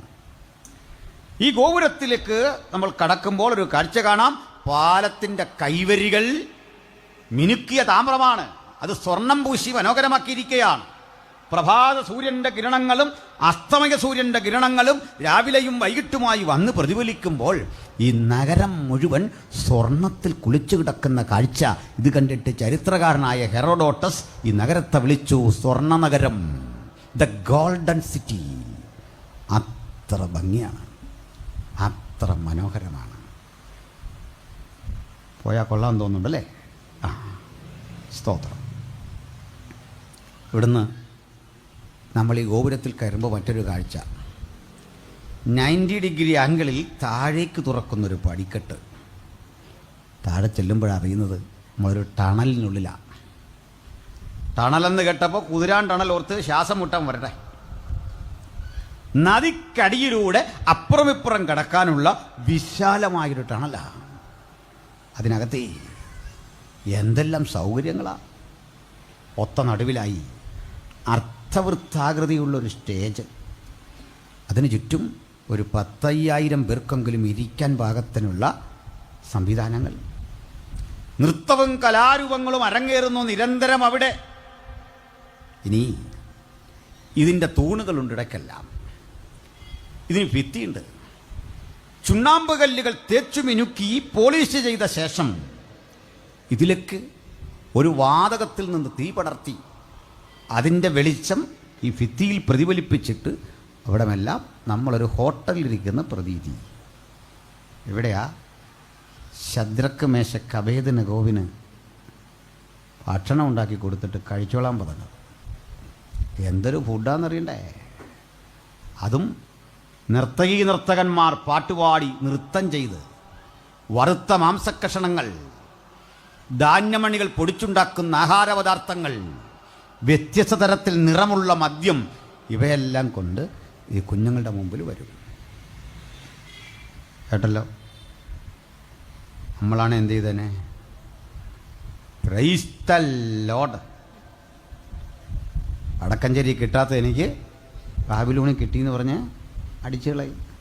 ചിലരുടെ ധാരണ ഇതാ ഈ അനുഗ്രഹം എന്നാ. ചില സുവിശേഷം പറഞ്ഞാൽ ഇതാ കിട്ടുന്ന കാര്യം ഈ പറയുന്നതല്ല. യേശു ക്രൂശിക്കപ്പെട്ട കാര്യം പറയില്ല, യേശുവിൻ്റെ രക്തത്താലുള്ള രക്ഷ പറയില്ല. അവരുടെ കുഴപ്പമില്ല കേട്ടോ. അങ്ങനെയും പറയാൻ ബൈബിളിൽ പ്രമാണമുണ്ട് കേട്ടോ. ബൈബിളിൽ പ്രമാണമല്ല, ബൈബിളിലൊരു ഇൻസിഡൻ്റ് ഉണ്ട്. ചിലരെ രോഗസൗഖ്യം, വീടിൻ്റെ കടം, ബുദ്ധിമുട്ട്, അങ്ങനെയുള്ള കാര്യം മാത്രം പറയുന്നത് കേൾക്കുമ്പോൾ മനസ്സിലായിക്കൊള്ളണം, അതും ബൈബിളിലുണ്ട്. ഒരാൾ പറയുന്നുണ്ട് ശരീരരക്ഷ. ക്രൂശിൽ കിടക്കുന്ന കള്ളന്മാരിൽ ഒരുത്തൻ പറഞ്ഞ് ഞങ്ങൾ കേട്ടായിരുന്നു, നീ ദൈവപുത്രനാണെങ്കിൽ ക്രൂശിൽ നിന്ന് ഇറങ്ങണം, നിന്നെ തന്നെ രക്ഷിക്കണം, ഞങ്ങളെയും രക്ഷിക്കണം. മനസ്സിലായില്ലേ?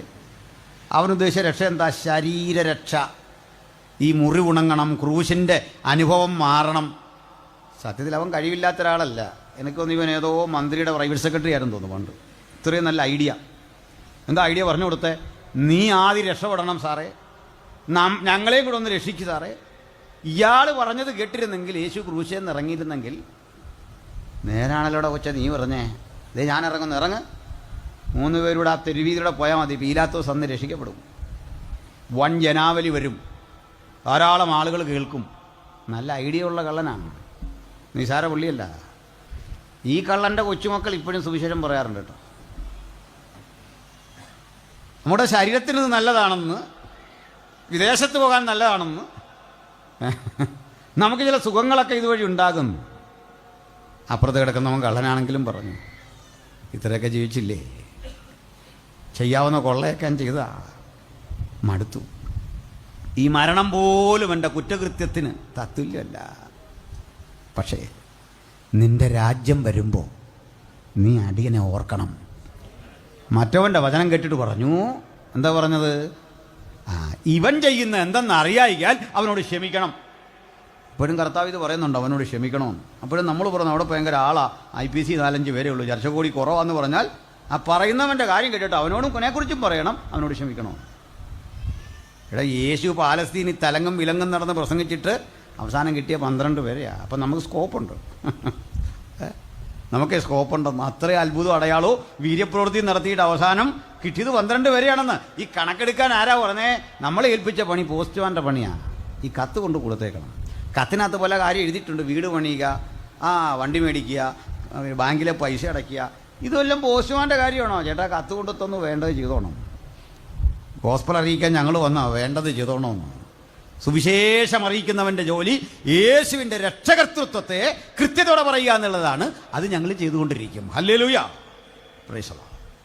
അപ്പോൾ നമുക്ക് മടങ്ങി വരാം. ഇത്രയും നല്ലൊരു രാജ്യത്ത് ഈ കുഞ്ഞുങ്ങളെ തളച്ചിടാൻ ഓർത്തു.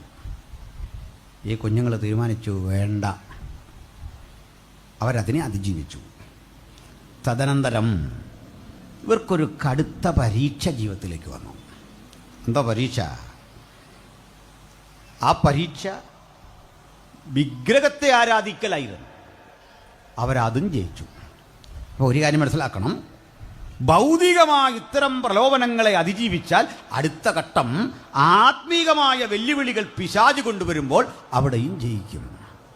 എവിടെങ്കിലും തോറ്റുപോയെങ്കിൽ ഇന്ന് നമുക്ക് ജയാളിയായവൻ കൂടെയുണ്ട്. എവിടെയും പരാജയപ്പെടാത്ത ഒരുവനെ നമ്മുടെ മുൻപിലുള്ളൂ. അത് കർത്താവായ യേശു ക്രിസ്തുവാണെങ്കിൽ അങ്ങാണ് ഞങ്ങളുടെ ഗുരു, അങ്ങാണ് ഞങ്ങളുടെ മാർഗദർശനം. ഒന്നിനു മുമ്പിൽ തലകുനിക്കാത്ത അജയ്യതയുടെ പേരാണ് ക്രിസ്തു. ആ മഹാനുഭവൻ ഇന്ന് നമ്മുടെ കൂടെയുണ്ടെങ്കിൽ അവനെ ഉയർത്തിട്ട് പറയാം, യെരൂശലേം പുത്രിമാരെ, ഇവനാണ് എൻ്റെ പ്രിയൻ, ഞാൻ അവനെയാണ് അനുഗമിക്കുന്നത്. അവനെ അനുഗമിച്ച നാൾ മുതൽ എനിക്ക് പരാജയമില്ല. ജീവിതത്തിൻ്റെ വിജയം എൻ്റെ ശീലമാണ്. ഹല്ലേലൂയ. ഇവിടുന്ന് ഈ ഘട്ടത്തിൻ്റെ ഇടവേളയിൽ ഒരിക്കൽ മഹാരാജാവ് ഒരു സ്വപ്നം കണ്ടു. സ്വപ്നത്തിൽ രാജാവ് കണ്ട വിചിത്രമായ അനുഭവങ്ങൾ രാജാവിനെ ഭയപ്പെടുത്തി. രാജാവ് സ്വപ്നവും മറന്നു. അസ്വസ്ഥചിത്തനായി ഉണരുന്ന രാജാവ് പെട്ടെന്ന് ശകുനവാദികൾ, മന്ത്രവാദികൾ, ആഭിചാരകന്മാർ ഇവരെയെല്ലാം വിളിച്ചു. ഇവരെല്ലാം കൂടെ സമ്മാനം കൊടുക്കാനാണ് നിർത്ത് വന്നു. വന്നപ്പോൾ രാജാവ് പറഞ്ഞു, സമ്മാനമൊക്കെ തരാം, നിങ്ങൾ പ്രതീക്ഷിച്ചതിലും വലിയ ഗിഫ്റ്റാണ് തരുന്നത്. ഒറ്റ കാര്യം, ഞാൻ ഇന്നലെ ഒരു സ്വപ്നം കണ്ടു. ഞാൻ കണ്ട സ്വപ്നം മറന്നു. നിങ്ങളത് പറയണം, അർത്ഥവും ബോധിപ്പിക്കണം. ഈ സ്വപ്നം പറയുമ്പോൾ ഞങ്ങൾക്ക് മനസ്സിലാകും അതിൻ്റെ അർത്ഥമെന്തെന്നത് കൃത്യമാണെന്നും ഞങ്ങൾക്ക് മനസ്സിലാവും. അർത്ഥം മനസ്സിലാകും എന്ന് പറഞ്ഞ ഘട്ടത്തിൽ ഇവന്മാർ പറഞ്ഞു, അതേ, ഇന്ന് വരെ ഒരു ശകുനവാദിയോടും രാജാവ് ഇങ്ങനെ പറഞ്ഞിട്ടില്ലല്ലോ. പകരം സ്വപ്നം പറഞ്ഞാൽ അർത്ഥം പറയാം. അപ്പോൾ സ്വപ്നം പറഞ്ഞാൽ നമ്മൾ നോക്കിയാലും ചില അർത്ഥം പറയാം അല്ലേ? ഒത്താലൊക്കട്ടെന്നോർത്ത് ഒരർത്ഥം പറയത്തില്ലേ? പറയാം. ഒത്താലൊക്കട്ടെ, ഇതെല്ലാം അങ്ങനെയൊക്കെ തന്നെയാണ്. ഞാനതിന് ഒരു ഉദാഹരണം പതിവായി പലയിടത്തും പറഞ്ഞ് നിങ്ങൾ കേട്ടിട്ടുള്ളതായിരിക്കും. ഇന്ത്യ പണ്ട് ഈ ബ്രിട്ടീഷുകാർ ആക്രമിച്ചു വരിക. ചിലപ്പോഴൊക്കെ നമ്മൾ ഈ ട്രാക്കി കൊടുക്കാനൊക്കെ പോകുമ്പോൾ ചില സഹോദരന്മാർ നമ്മളെക്കുറിച്ച് പറയാറുണ്ട്, നമ്മൾ ബ്രിട്ടീഷുകാരുടെ പക്ഷമാണ്. ബ്രിട്ടീഷുകാരുടെ പക്ഷത്തുള്ള ആരെങ്കിലും ഒന്ന് കൈ ഉയർത്തിക്കും. വളരെ നല്ലത്. നമ്മൾ ഇന്ത്യക്കാരാ, ശരിയാണോ? നമ്മൾ ബ്രിട്ടീഷ് പക്ഷമൊന്നുമല്ല. അങ്ങനല്ല, ഈ ബ്രിട്ടീഷുകാരുമായിട്ട് നമുക്കെന്താ ബന്ധം? നമുക്ക് വലിയ ബന്ധമൊന്നുമില്ല. എല്ലാ ഇന്ത്യക്കാർക്കും ഉള്ള പോലുള്ള അനുഭവങ്ങളെ നമുക്കും ഉള്ളൂ. ക്രൈസ്തവരായി നമുക്ക് മാത്രമായിട്ട് വല്ല ബന്ധമുണ്ടോ? ഞാനതിന് ചെറിയ ചരിത്രം പറഞ്ഞിട്ട് വരാം. ബ്രിട്ടീഷുകാർ ഇന്ത്യയിലേക്ക് വരുമ്പോൾ ഇന്ത്യ 700ഓളം നാട്ടുരാജ്യങ്ങളായിരുന്നു, പ്രിൻസ്ലി സ്റ്റേറ്റ്. എത്ര എണ്ണ? 700ഓളം നാട്ടുരാജ്യം. നമുക്ക് കേൾക്കണം. അതിൽ പേര് കൊണ്ടെങ്കിലും ക്രിസ്ത്യാനിയായിരുന്ന ഒരാളേ ഉള്ളൂ, ഒരാൾ. രാജാവിൻ്റെ പേര് കേട്ടാൽ ചിരി വരും. വില്ലാർവട്ടം തോമാ രാജാവ്, മലയാളിയാണ്. നമ്മുടെ അഞ്ചുതെങ്ങ് മണിവർണ്ണം എന്നൊക്കെ പറയുന്ന ആ സ്ഥലത്ത്, കൊല്ലം ജില്ലയുടെ ഭാഗമാണ്, അവിടെ ജീവിച്ചിരുന്ന ഒരു നാട്ടുരാജാവായിരുന്നു ഇദ്ദേഹം. ബാക്കിയെല്ലാം തദ്ദേശീയരായ ഹിന്ദുക്കളോ മുഗളന്മാരുടെ പിൻഗാമികളോ ഒക്കെ ആയ രാജാക്കന്മാരാണ്. ഒരാളേ ഉള്ളൂ രേഖാമൂലം. അപ്പോൾ ഈ നാട്ടുരാജാക്കന്മാർ തമ്മിലടിക്കും. അപ്പോൾ സിറാജുദ്ദൗളയെ തോൽപ്പിച്ചുകൊണ്ട് British East India company Bengal വഴി ഇഞ്ഞ് കയറി. അങ്ങനെ ശക്തിപ്പെട്ടിരിക്കുന്ന ഘട്ടത്തിൽ ഈ നാട്ടുരാജാക്കന്മാർ തമ്മിലടിക്കുമ്പോൾ ഇവരിൽ ഒരുവൻ തോൽക്കും എന്ന് ഉറപ്പായാൽ ഇവർ ഈ ബ്രിട്ടീഷ് ഈസ്റ്റ് ഇന്ത്യ കമ്പനിയോട് പറയും, സാറേ ഞങ്ങളെ ഒന്ന് രക്ഷിക്കണം. അപ്പോൾ അവർ പറയും, ഞങ്ങൾ വരാം, പകരം നിങ്ങൾ കപ്പം തരണം, ഞങ്ങൾക്ക് ഇന്ന സൗകര്യം ചെയ്തു തരണം. ഈ പിടിച്ചെടുക്കുന്ന രാജ്യത്തിൻ്റെ ഒരു ഭാഗം, ഏതായാലും നിങ്ങളുടെ രാജ്യം ഇത്രയേ ഉള്ളല്ലോ, അടുത്ത രാജ്യം കീഴടക്കുമ്പോൾ അതിൻ്റെ കുറേ ഭാഗം ഞങ്ങൾക്ക് തരണം. കൃഷി ചെയ്യാനൊക്കെയാണ്. അതിനെന്താ, അടുത്തവൻ്റെ രാജ്യം ആക്രമിച്ച് കീഴടക്കുമ്പോൾ പകുതി ഇവനും കിട്ടും, പകുതി ബ്രിട്ടീഷുകാരനും കിട്ടും. അവർ തയ്യാറാവും. മറ്റവൻ ആദ്യം ഒരു സന്ദേശം അയക്കും, കീഴടങ്ങണം. അവൻ സമ്മതിക്കുകയില്ല, പോരാടാൻ തീരുമാനിക്കും. കീഴടങ്ങിയാൽ ഒരു ചെറിയ രാജാവൊക്കെ ആയിട്ട് കൂട്ടും, പക്ഷേ കമ്പനി പറയുന്ന പോലെ പോക്കോണം. കമ്പനിക്ക് കീഴിലെ ഒരു രാജാവാണ്. കീഴടങ്ങിയില്ല, യുദ്ധം വരും. അപ്പോൾ ഈ ചെറുത്ത് നിൽക്കുന്ന നമ്മുടെ ആളുകൾ അത്ര മോശമായിരുന്നില്ല. നല്ല ആയോധന കല പഠിച്ച നല്ല ഒന്നാന്തരം പട്ടാളക്കാർ നമുക്കും ഉണ്ടായിരുന്നെന്ന്. ബ്രിട്ടീഷുകാരുടെ പോരാടിയെ. അല്ല, കൊമ്പം മീശയും തലപ്പാവ്, 5-6 മുഴം തുണി കൊണ്ടാണ് ഈ തലപ്പാവ് ഉണ്ടാക്കുന്നത് തന്നെ. പക്ഷേ നഗ്നത മറക്കേണ്ടടുത്തൊരു 2 ഇഞ്ച് തുണിയേ ഉള്ളൂ. പണ്ടത്തെ പട്ടാളക്കാരൻ്റെ ഒരു വേഷമായി പറഞ്ഞു കേട്ടോ. കൊമ്പം മീശയും പിരിച്ച് ഈ തലപ്പാവും വെച്ച് യുദ്ധത്തിനിറങ്ങുക. യുദ്ധത്തിനങ്ങോട്ട് പോകുമ്പോൾ 2-3 കാര്യം നോക്കും. രാഹുകാലം, ഗുളികോദയം, ആ കൂടെ ശത്രുവിനെ സംഹരിക്കുന്ന പൂജ നടക്കും. ആ കൂടെ സ്ത്രീകളോട് പറയും വ്രതം നോക്കണം. ഇതെല്ലാം കറക്റ്റാണ്. മാത്രമല്ല എതിരാളിയെ വണങ്ങണം. എന്തോ ഒരു മാന്യമായ അടിയാന്ന് നോക്കി. അടി കൊടുക്കുന്നതിന് മുമ്പ് ഒരു ഗുഡ് മോർണിംഗ് പറഞ്ഞിട്ട് അടിച്ചു എന്ന് പറഞ്ഞാൽ ഇതുപോലെയാണ് എതിരാളിയെ കൂടെ വണങ്ങും. വല്ല മാന്യതയുള്ള യുദ്ധമാണ്. നമ്മുടെ കുറേ ആക്രമണ രീതിയുണ്ട്. ഒരുത്തൻ 10ഉം 16ഉം പേരെ വകവരുത്തും. ഇത്തരം പരിപാടിയാണ്, മോശപ്പെട്ടല്ല. എന്നിട്ടേ വലത് കാല് വെച്ച് ഒത്തിരി തത്വങ്ങളുണ്ട് കേട്ടോ. എനിക്ക് ആ തത്വമൊക്കെ പറയാനറിയാം, ചെയ്യാനറിയില്ല.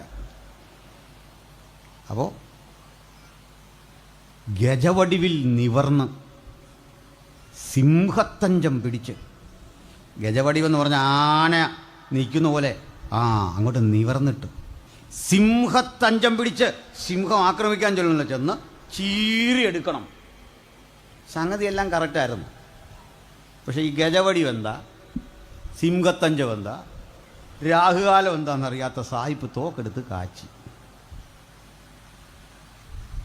മനസ്സിലായോ? അയാൾക്കറിയത്തില്ല ഇതെന്തോ ഗുളികനെ ഉദിച്ചെന്ന് പറഞ്ഞാൽ എന്താ, ഇതൊന്നും അറിയില്ല. അവൻ ഒറ്റ പരിപാടി തോക്കെടുത്തിട്ട് പറഞ്ഞു ഫയർ, അറ്റാക്ക് വെച്ച് കാച്ചിക്കളഞ്ഞു. ഇന്ത്യ മുഴുവൻ അവൻ്റെ കയ്യിലിരുന്നു. എല്ലാം മനസ്സിലായോ? മനസ്സിലാക്കിക്കോ. അപ്പം ഇന്ത്യ ആരാ കൊടുത്തേ? നമ്മളാരാണ്ടാ? മനസ്സിലാകുന്നുണ്ടോ? മനസ്സിലാകുന്നില്ല എങ്കിൽ പറയാം. പണ്ട് ഈ ഇന്ത്യ കൊടുത്തവൻ്റെ കൊച്ചുമോനാ നമ്മൾ ഈ പരസ്യവും നടത്തുമ്പോൾ വന്നിട്ട് പറയുക നിങ്ങൾ ബ്രിട്ടീഷുകാരുടെ കൂടാണ്. പോയി ചരിത്രം പഠിക്കടാ ആദ്യം. നീ കാര്യം പഠിച്ചിട്ട് ഇങ്ങോട്ട് പോ, ഞങ്ങൾ പറഞ്ഞുതരാം. കഥ അങ്ങനൊന്നും അല്ലെന്നേ, സംഭവം അങ്ങനൊന്നും അല്ലെന്നേ. ഇതുപോലെ രാഹു കേതു ഒക്കെ നോക്കുന്ന പ്രശ്നക്കാരെ മുഴുവൻ വരുത്തിയിട്ട് പറഞ്ഞു സ്വപ്നത്തിൻ്റെ അർത്ഥം പറ, വ്യാഖ്യാനം പറ. കൊടുക്കും. സ്വപ്നത്തിൻ്റെ അർത്ഥവും വ്യാഖ്യാനം പറയാതെ വിഷമിച്ചപ്പോൾ രാജാവ് പറഞ്ഞു തല കളഞ്ഞേക്കാൻ പറഞ്ഞു. അന്നമാർ ആ ബോർഡ് എഴുതി വെച്ചതിൻ്റെ വിഷമം ഭാവി പറയും, ഭൂതം പറയും, വർത്തമാനം പറയും. വർത്തമാനം മാത്രമേ അവിടെ ആകെ നടക്കുന്നുള്ളൂ. അതുപോലും ശരിക്കറിയത്തില്ല. കുപ്പക്കുന്നാക്കിയേക്കാൻ പറഞ്ഞു. മുനിസിപ്പാലിറ്റി വേസ്റ്റ് മുഴുവൻ അവൻ്റെ വീട്ടിൽ കൊണ്ട് തട്ടാൻ, അടിച്ച് നിരത്താൻ പറഞ്ഞു. പക്ഷെ വിധി പുറപ്പെട്ടപ്പോൾ ആദ്യം വിധി ആർക്കെതിരാ? ദാനിയേലിനെതിരെ. പാവപ്പെട്ട നമ്മുടെ, അതാകുമ്പോൾ കുതിര കയറാൻ എളുപ്പമാണല്ലോ. നമ്മുടെ മണ്ടക്കിട്ട് കുതിര കയറാൻ വന്നിരിക്കുക. പ്രാർത്ഥന കഴിഞ്ഞിറങ്ങി വന്ന ദാനിയേൽ ഒരു ചോദ്യം, രാജസന്നിധിയിൽ നിന്ന് ഇത്രയും കനത്ത കൽപ്പന വരാൻ കാരണം എന്താ? അയാളുടെ ആ മാന്യമായ ചോദ്യം കേട്ടപ്പോൾ പടയാളി പറഞ്ഞു സാറേ അത് പിണക്കൊണ്ടായിട്ടല്ല, രാജാവ് അസ്വസ്ഥനാണ്. കേട്ട് ദാനിയേൽ പറഞ്ഞു അതാണോ കാര്യം? അല്ലേ, ഞാൻ പറയുന്നു ആ ഉത്തരവൊന്ന് മരവിപ്പിക്കണം.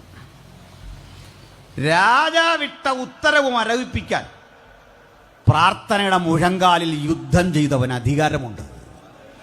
വചനവിപരീതമായ ഉത്തരവ് കാണുമ്പോൾ ഭക്തൻ ആത്മാവിൽ പറഞ്ഞുകൊള്ളണം ഞങ്ങളതിനെ റദ്ദ് ചെയ്യുന്നു. ആത്മാവിൽ സുവിശേഷത്തിന്റെ വ്യാപനത്തെ തടയുന്ന തരത്തിലെ നിയമങ്ങളും സംവിധാനങ്ങളും ഭക്തനെതിരെ കടന്നു വരുമ്പോൾ ആത്മാവിൽ ഭക്തൻ പറയട്ടെ ആ ഉത്തരവിനെ റദ്ദ് ചെയ്യാനുള്ള അധികാരം ആത്മാവിൽ ദൈവം ഭക്തന് നൽകിയിട്ടുണ്ട്.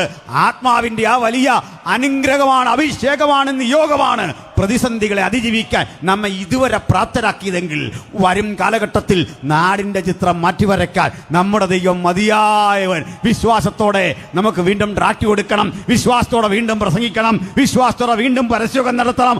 ആർക്കും ചെയ്യാനാവാത്ത ഉദാത്തവും ഉന്നതവുമായ കാര്യങ്ങൾ നമ്മളുടെ ദൈവം ചെയ്യും. ഇവിടെ ഞാൻ ശേഷന്മാരായ ദൈവാസന്മാരെ കാണുന്നു.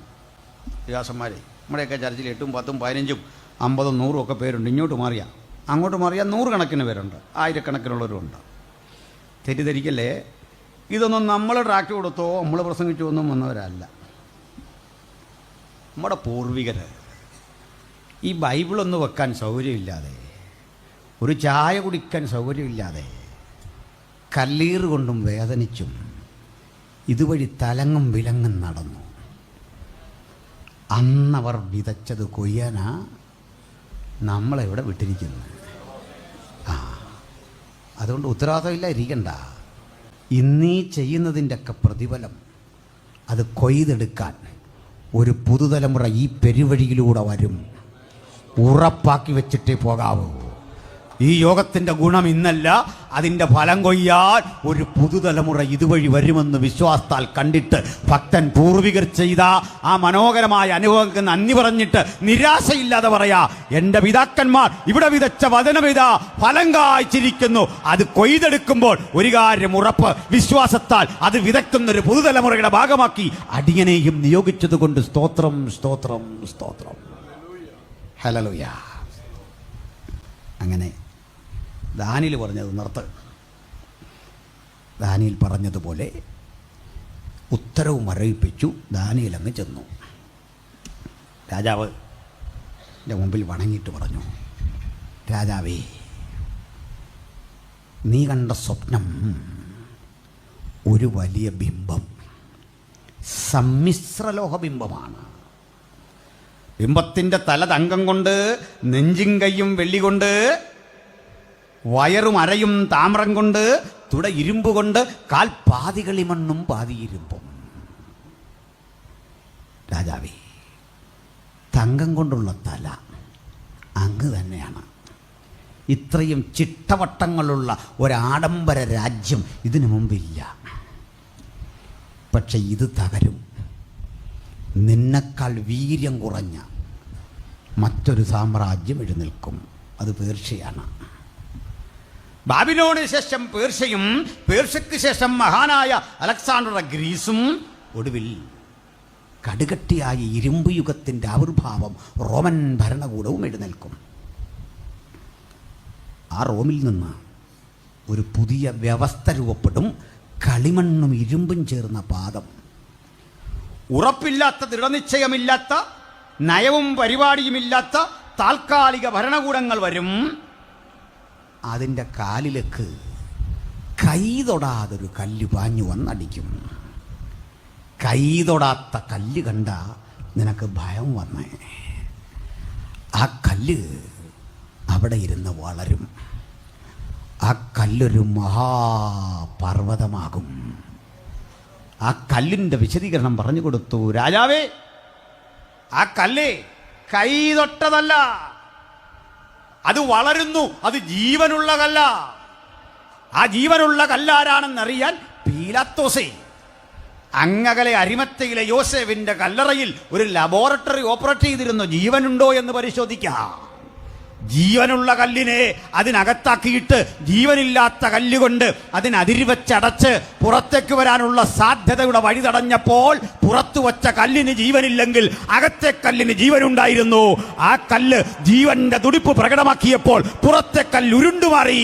യേശു വന്ന ജീവനുള്ള കല്ല് ജീവനുള്ളവനായി ഈ കല്ലിനെ തട്ടിഭേദിച്ചുകൊണ്ട് 3-ാം ദിവസം ഉയർത്തെഴുന്നേറ്റെങ്കിൽ ആ കല്ലിനെ കാട്ടിയിട്ട് പത്രോസ് പറയുക, നിങ്ങളും ജീവനുള്ള കല്ലായ അവന്റെ അടുക്കൽ വന്നിട്ട് ആത്മീയ ഗൃഹമായി പണിയപ്പെടുന്ന പാതാള ഗോപുരങ്ങൾക്ക് ജയിക്കാൻ കഴിയാത്ത ആ ദൈവസഭ ജീവനുള്ള കല്ലാണെങ്കിൽ ഇന്ന് രാത്രി അത്തരം കല്ലുകൾ വീണ്ടും ആർക്കട്ടെ.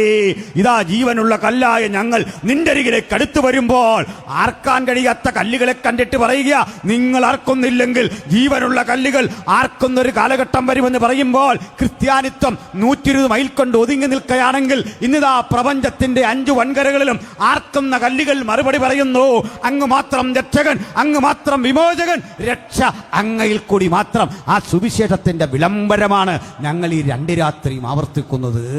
അങ്ങനെ യേശുക്രിസ്തു എന്ന ദൈവപുത്രൻ സ്ഥാപിക്കുന്ന ദൈവരാജ്യം. സ്തോത്രം. എന്നെ കൊണ്ട് കൈ തൊട്ടില്ലെന്ന് എന്താ അതിൻ്റെ അർത്ഥം എന്നറിയട്ടെ. എവിടുന്ന് കല്ല് വന്നാലും ഓർത്തോണം കൈയുടെ സ്പർശമുണ്ട്. എന്നാൽ കൈ തൊട്ടില്ല. എന്താ കാരണം എന്നറിയണ്ടേ? ഒരു കൈയുടെയും ഇടവലലില്ലാതെ അവൻ പുരുഷന്റെ ഇഷ്ടത്താൽ പിറവി കൊണ്ടവനല്ല. അവൻ സ്ത്രീയുടെ താല്പര്യത്താൽ പിറവി കൊണ്ടവനല്ല. അങ്ങനെ ഒരുവനെയുള്ളൂ, അത് കർത്താവായ യേശുക്രിസ്തുവാണ്. കാലസമ്പൂർണതയിൽ ദൈവം ജഡത്തിൽ വെളിപ്പെട്ടു. കഴിഞ്ഞ രാത്രി നമ്മളത് വിശകലനം ചെയ്തു. God manifested in flesh. ദൈവം ജഡത്തിൽ വെളിപ്പെട്ടു. അവൻ പുരുഷന്റെ ഇഷ്ടത്താലല്ല, സ്ത്രീയുടെ ഇഷ്ടത്താലല്ല. അവൻ പിറവി കൊണ്ടത് എങ്ങനെയാ? ആത്മാവിൽ. പൈതൽ വളർന്നു, ജ്ഞാനം നിറഞ്ഞു, ദൈവകൃപ അവനോടുകൂടെ ഉണ്ടായിരുന്നു. ആ വിടുതൽ അവിടെ സംഭവിച്ചേ. അപ്പോൾ അവിടുന്ന് സ്ഥാപിക്കുന്ന ആ ദൈവരാജ്യത്തെ പറ്റിയാണ് നമ്മൾ പുതിയ നിയമം മുഴുവൻ പറഞ്ഞത്.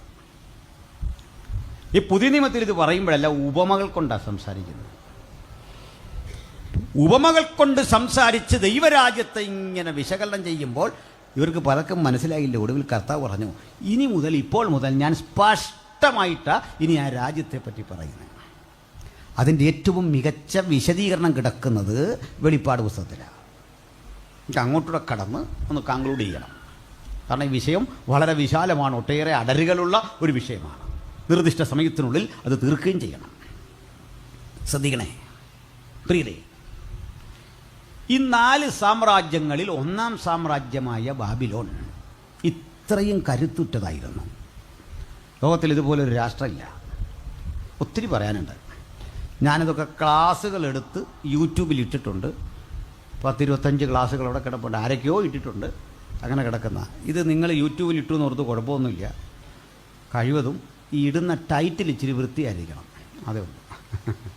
എൻ്റെ ഒരു ഫോട്ടോയൊക്കെ ഇട്ടിട്ട് ഈ ക്ലബ് ഹൗസിലെ ചർച്ചയൊക്കെ വളരെ വൾഗറായൊരു ടൈറ്റിൽ ചില മഹാന്മാർ ഇട്ടതോടുകൂടി ഞാൻ ചർച്ചയെ നിർത്തിക്കളഞ്ഞു. ഒത്തിരി കാല് പിടിച്ച് അങ്ങനെ ചെയ്യരുതേ. കാരണം നമ്മുടെ ഫോട്ടോയും കാണും, ഒരു വൾഗറായ ടൈറ്റിലും കാണും. ഞാൻ പറഞ്ഞായിട്ടൊരു ബന്ധവും കാണത്തില്ല. അവിടെ ഞാൻ ആ ചർച്ചയെല്ലാം അങ്ങ് നിർത്തി. ഇത് മര്യാദയ്ക്കൊക്കെ ചെയ്യും. ഒരാളിത് യൂട്യൂബിൽ ഇട്ടു നിർത്ത് കേസെടുക്കാനൊന്നുമില്ല, നിങ്ങൾ ഇട്ടോ. പക്ഷേ ഇടുന്ന ടൈറ്റിൽ ഒരല്പം അല്ലേ, അതൊക്കെ ഉള്ളൂ. ഇപ്പോൾ ലൈവായിട്ട് കണ്ടുകൊണ്ടിരിക്കുക. ആളുകൾക്കെല്ലാം നന്ദി, ശ്രദ്ധിക്കണം. ഇത് യൂട്യൂബിൽ ഒത്തിരി കിടപ്പുണ്ട്. ഞാൻ പോയി സെൽഫ് പ്രൊമോഷൻ കൊടുക്കാറില്ല. അവിടെ കാണും ഇവിടെ കാണുമെന്നും പറയില്ല. ഡീറ്റെയിൽ ആയിട്ട് പഠിക്കണമെങ്കിൽ ഒന്ന് കാണുക, അത്രേ ഉള്ളൂ. ഇവിടെ ഈ രാജാവിൻ്റെ കാലശേഷം 1-2 രാജാക്കന്മാർ കൂടെ ശേഷം അയാളുടെ ചെറുമകനായ ഗ്രാൻഡ്സണായ ബേൽഷസർ അധികാരത്തിൽ വന്നു. ഈ ബേൽഷസർക്കൊരു മോഹം ഉദിച്ചു.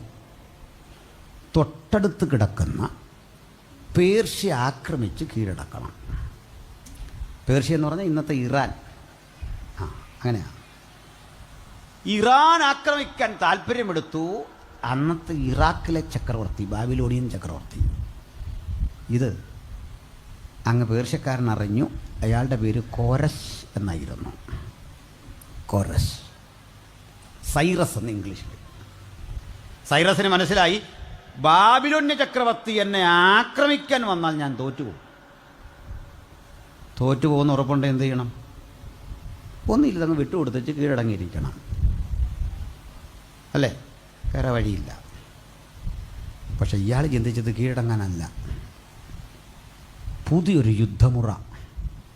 അവൻ ഇങ്ങോട്ട് വരും മുമ്പ് ഞാൻ അവൻ്റെ രാജ്യത്തിൽ ഇരമ്പിക്കയറി അവനെ ആക്രമിക്കും. പറ്റുന്ന നാശം വിതച്ച്, പറ്റിയാൽ ജയിക്കും, ഇല്ലെങ്കിൽ പൊരുതി മരിച്ചു വീഴും. ഇതാണ് രാജാവ്. ഇങ്ങനെ ചർച്ച നടത്തിക്കൊണ്ടിരിക്കുക ഒരു വിശിഷ്ടാതിഥി കാണാൻ വന്നു. ചെല്ലുമ്പോൾ അമ്മായിയപ്പനാണ്. തൊട്ടടുത്ത രാജ്യമായ മേദ്യ, നമ്മൾ മീഡുകൾ എന്ന് ചരിത്രത്തിൽ പഠിക്കല്ലോ, മീഡ്സ്, അവിടുത്തെ രാജാവ്. കുഞ്ഞെ, നീ ബാബിലോണിനെ ആക്രമിക്കാൻ പോകുന്നു എന്ന് കേട്ടു. നേരം പിതാവേ, ശരിയാ.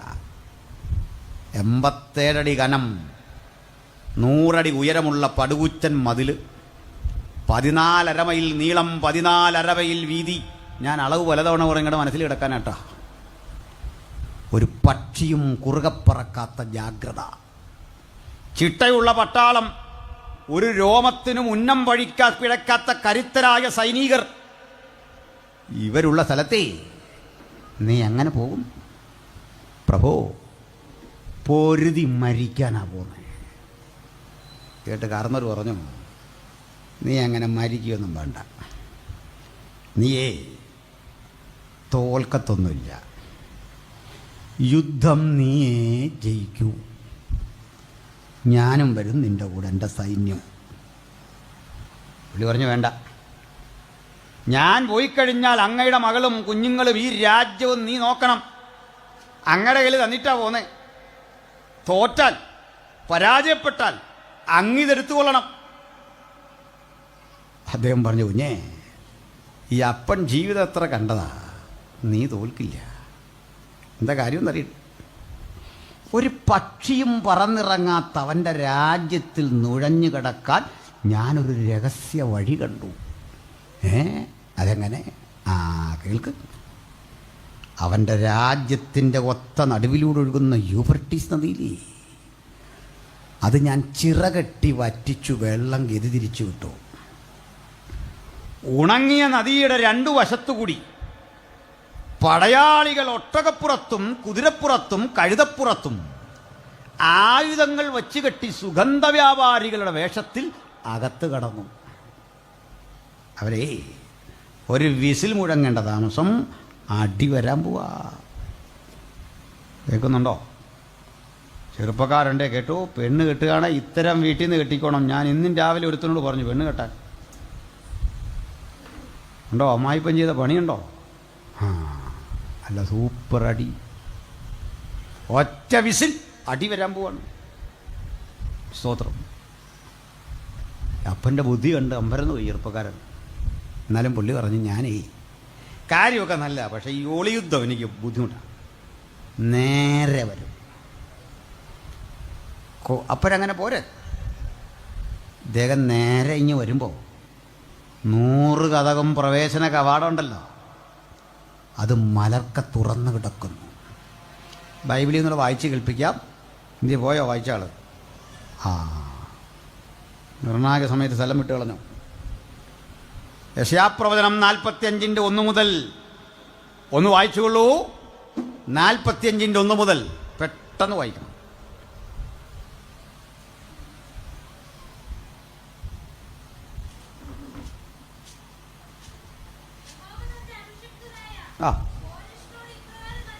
യഹോവ തന്റെ അഭിഷിക്തനായ കോരേശ്, ശ്രദ്ധിക്കണം, കോരേശ് എന്ന പേര് പ്രവാചകൻ വിളിക്കുമ്പോൾ കോരേശ് ജനിച്ചിട്ടില്ല.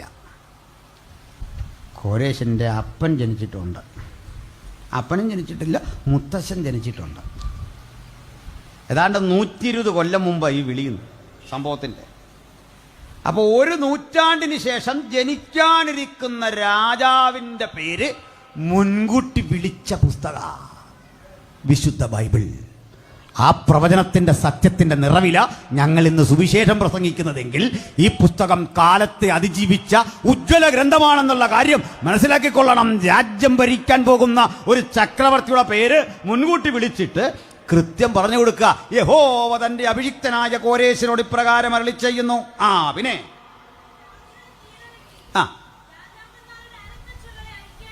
അല്ലയോ കോരേശ്, നീ രാജ്യങ്ങളെ കീഴടക്കി രാജാക്കന്മാരുടെ അരക്കച്ചകളെ അഴിക്കും. പിന്നെ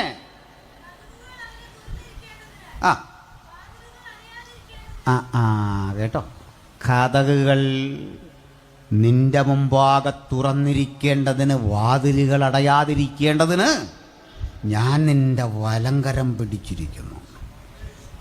ഏത് കഥകാന്ന് മനസ്സിലായോ?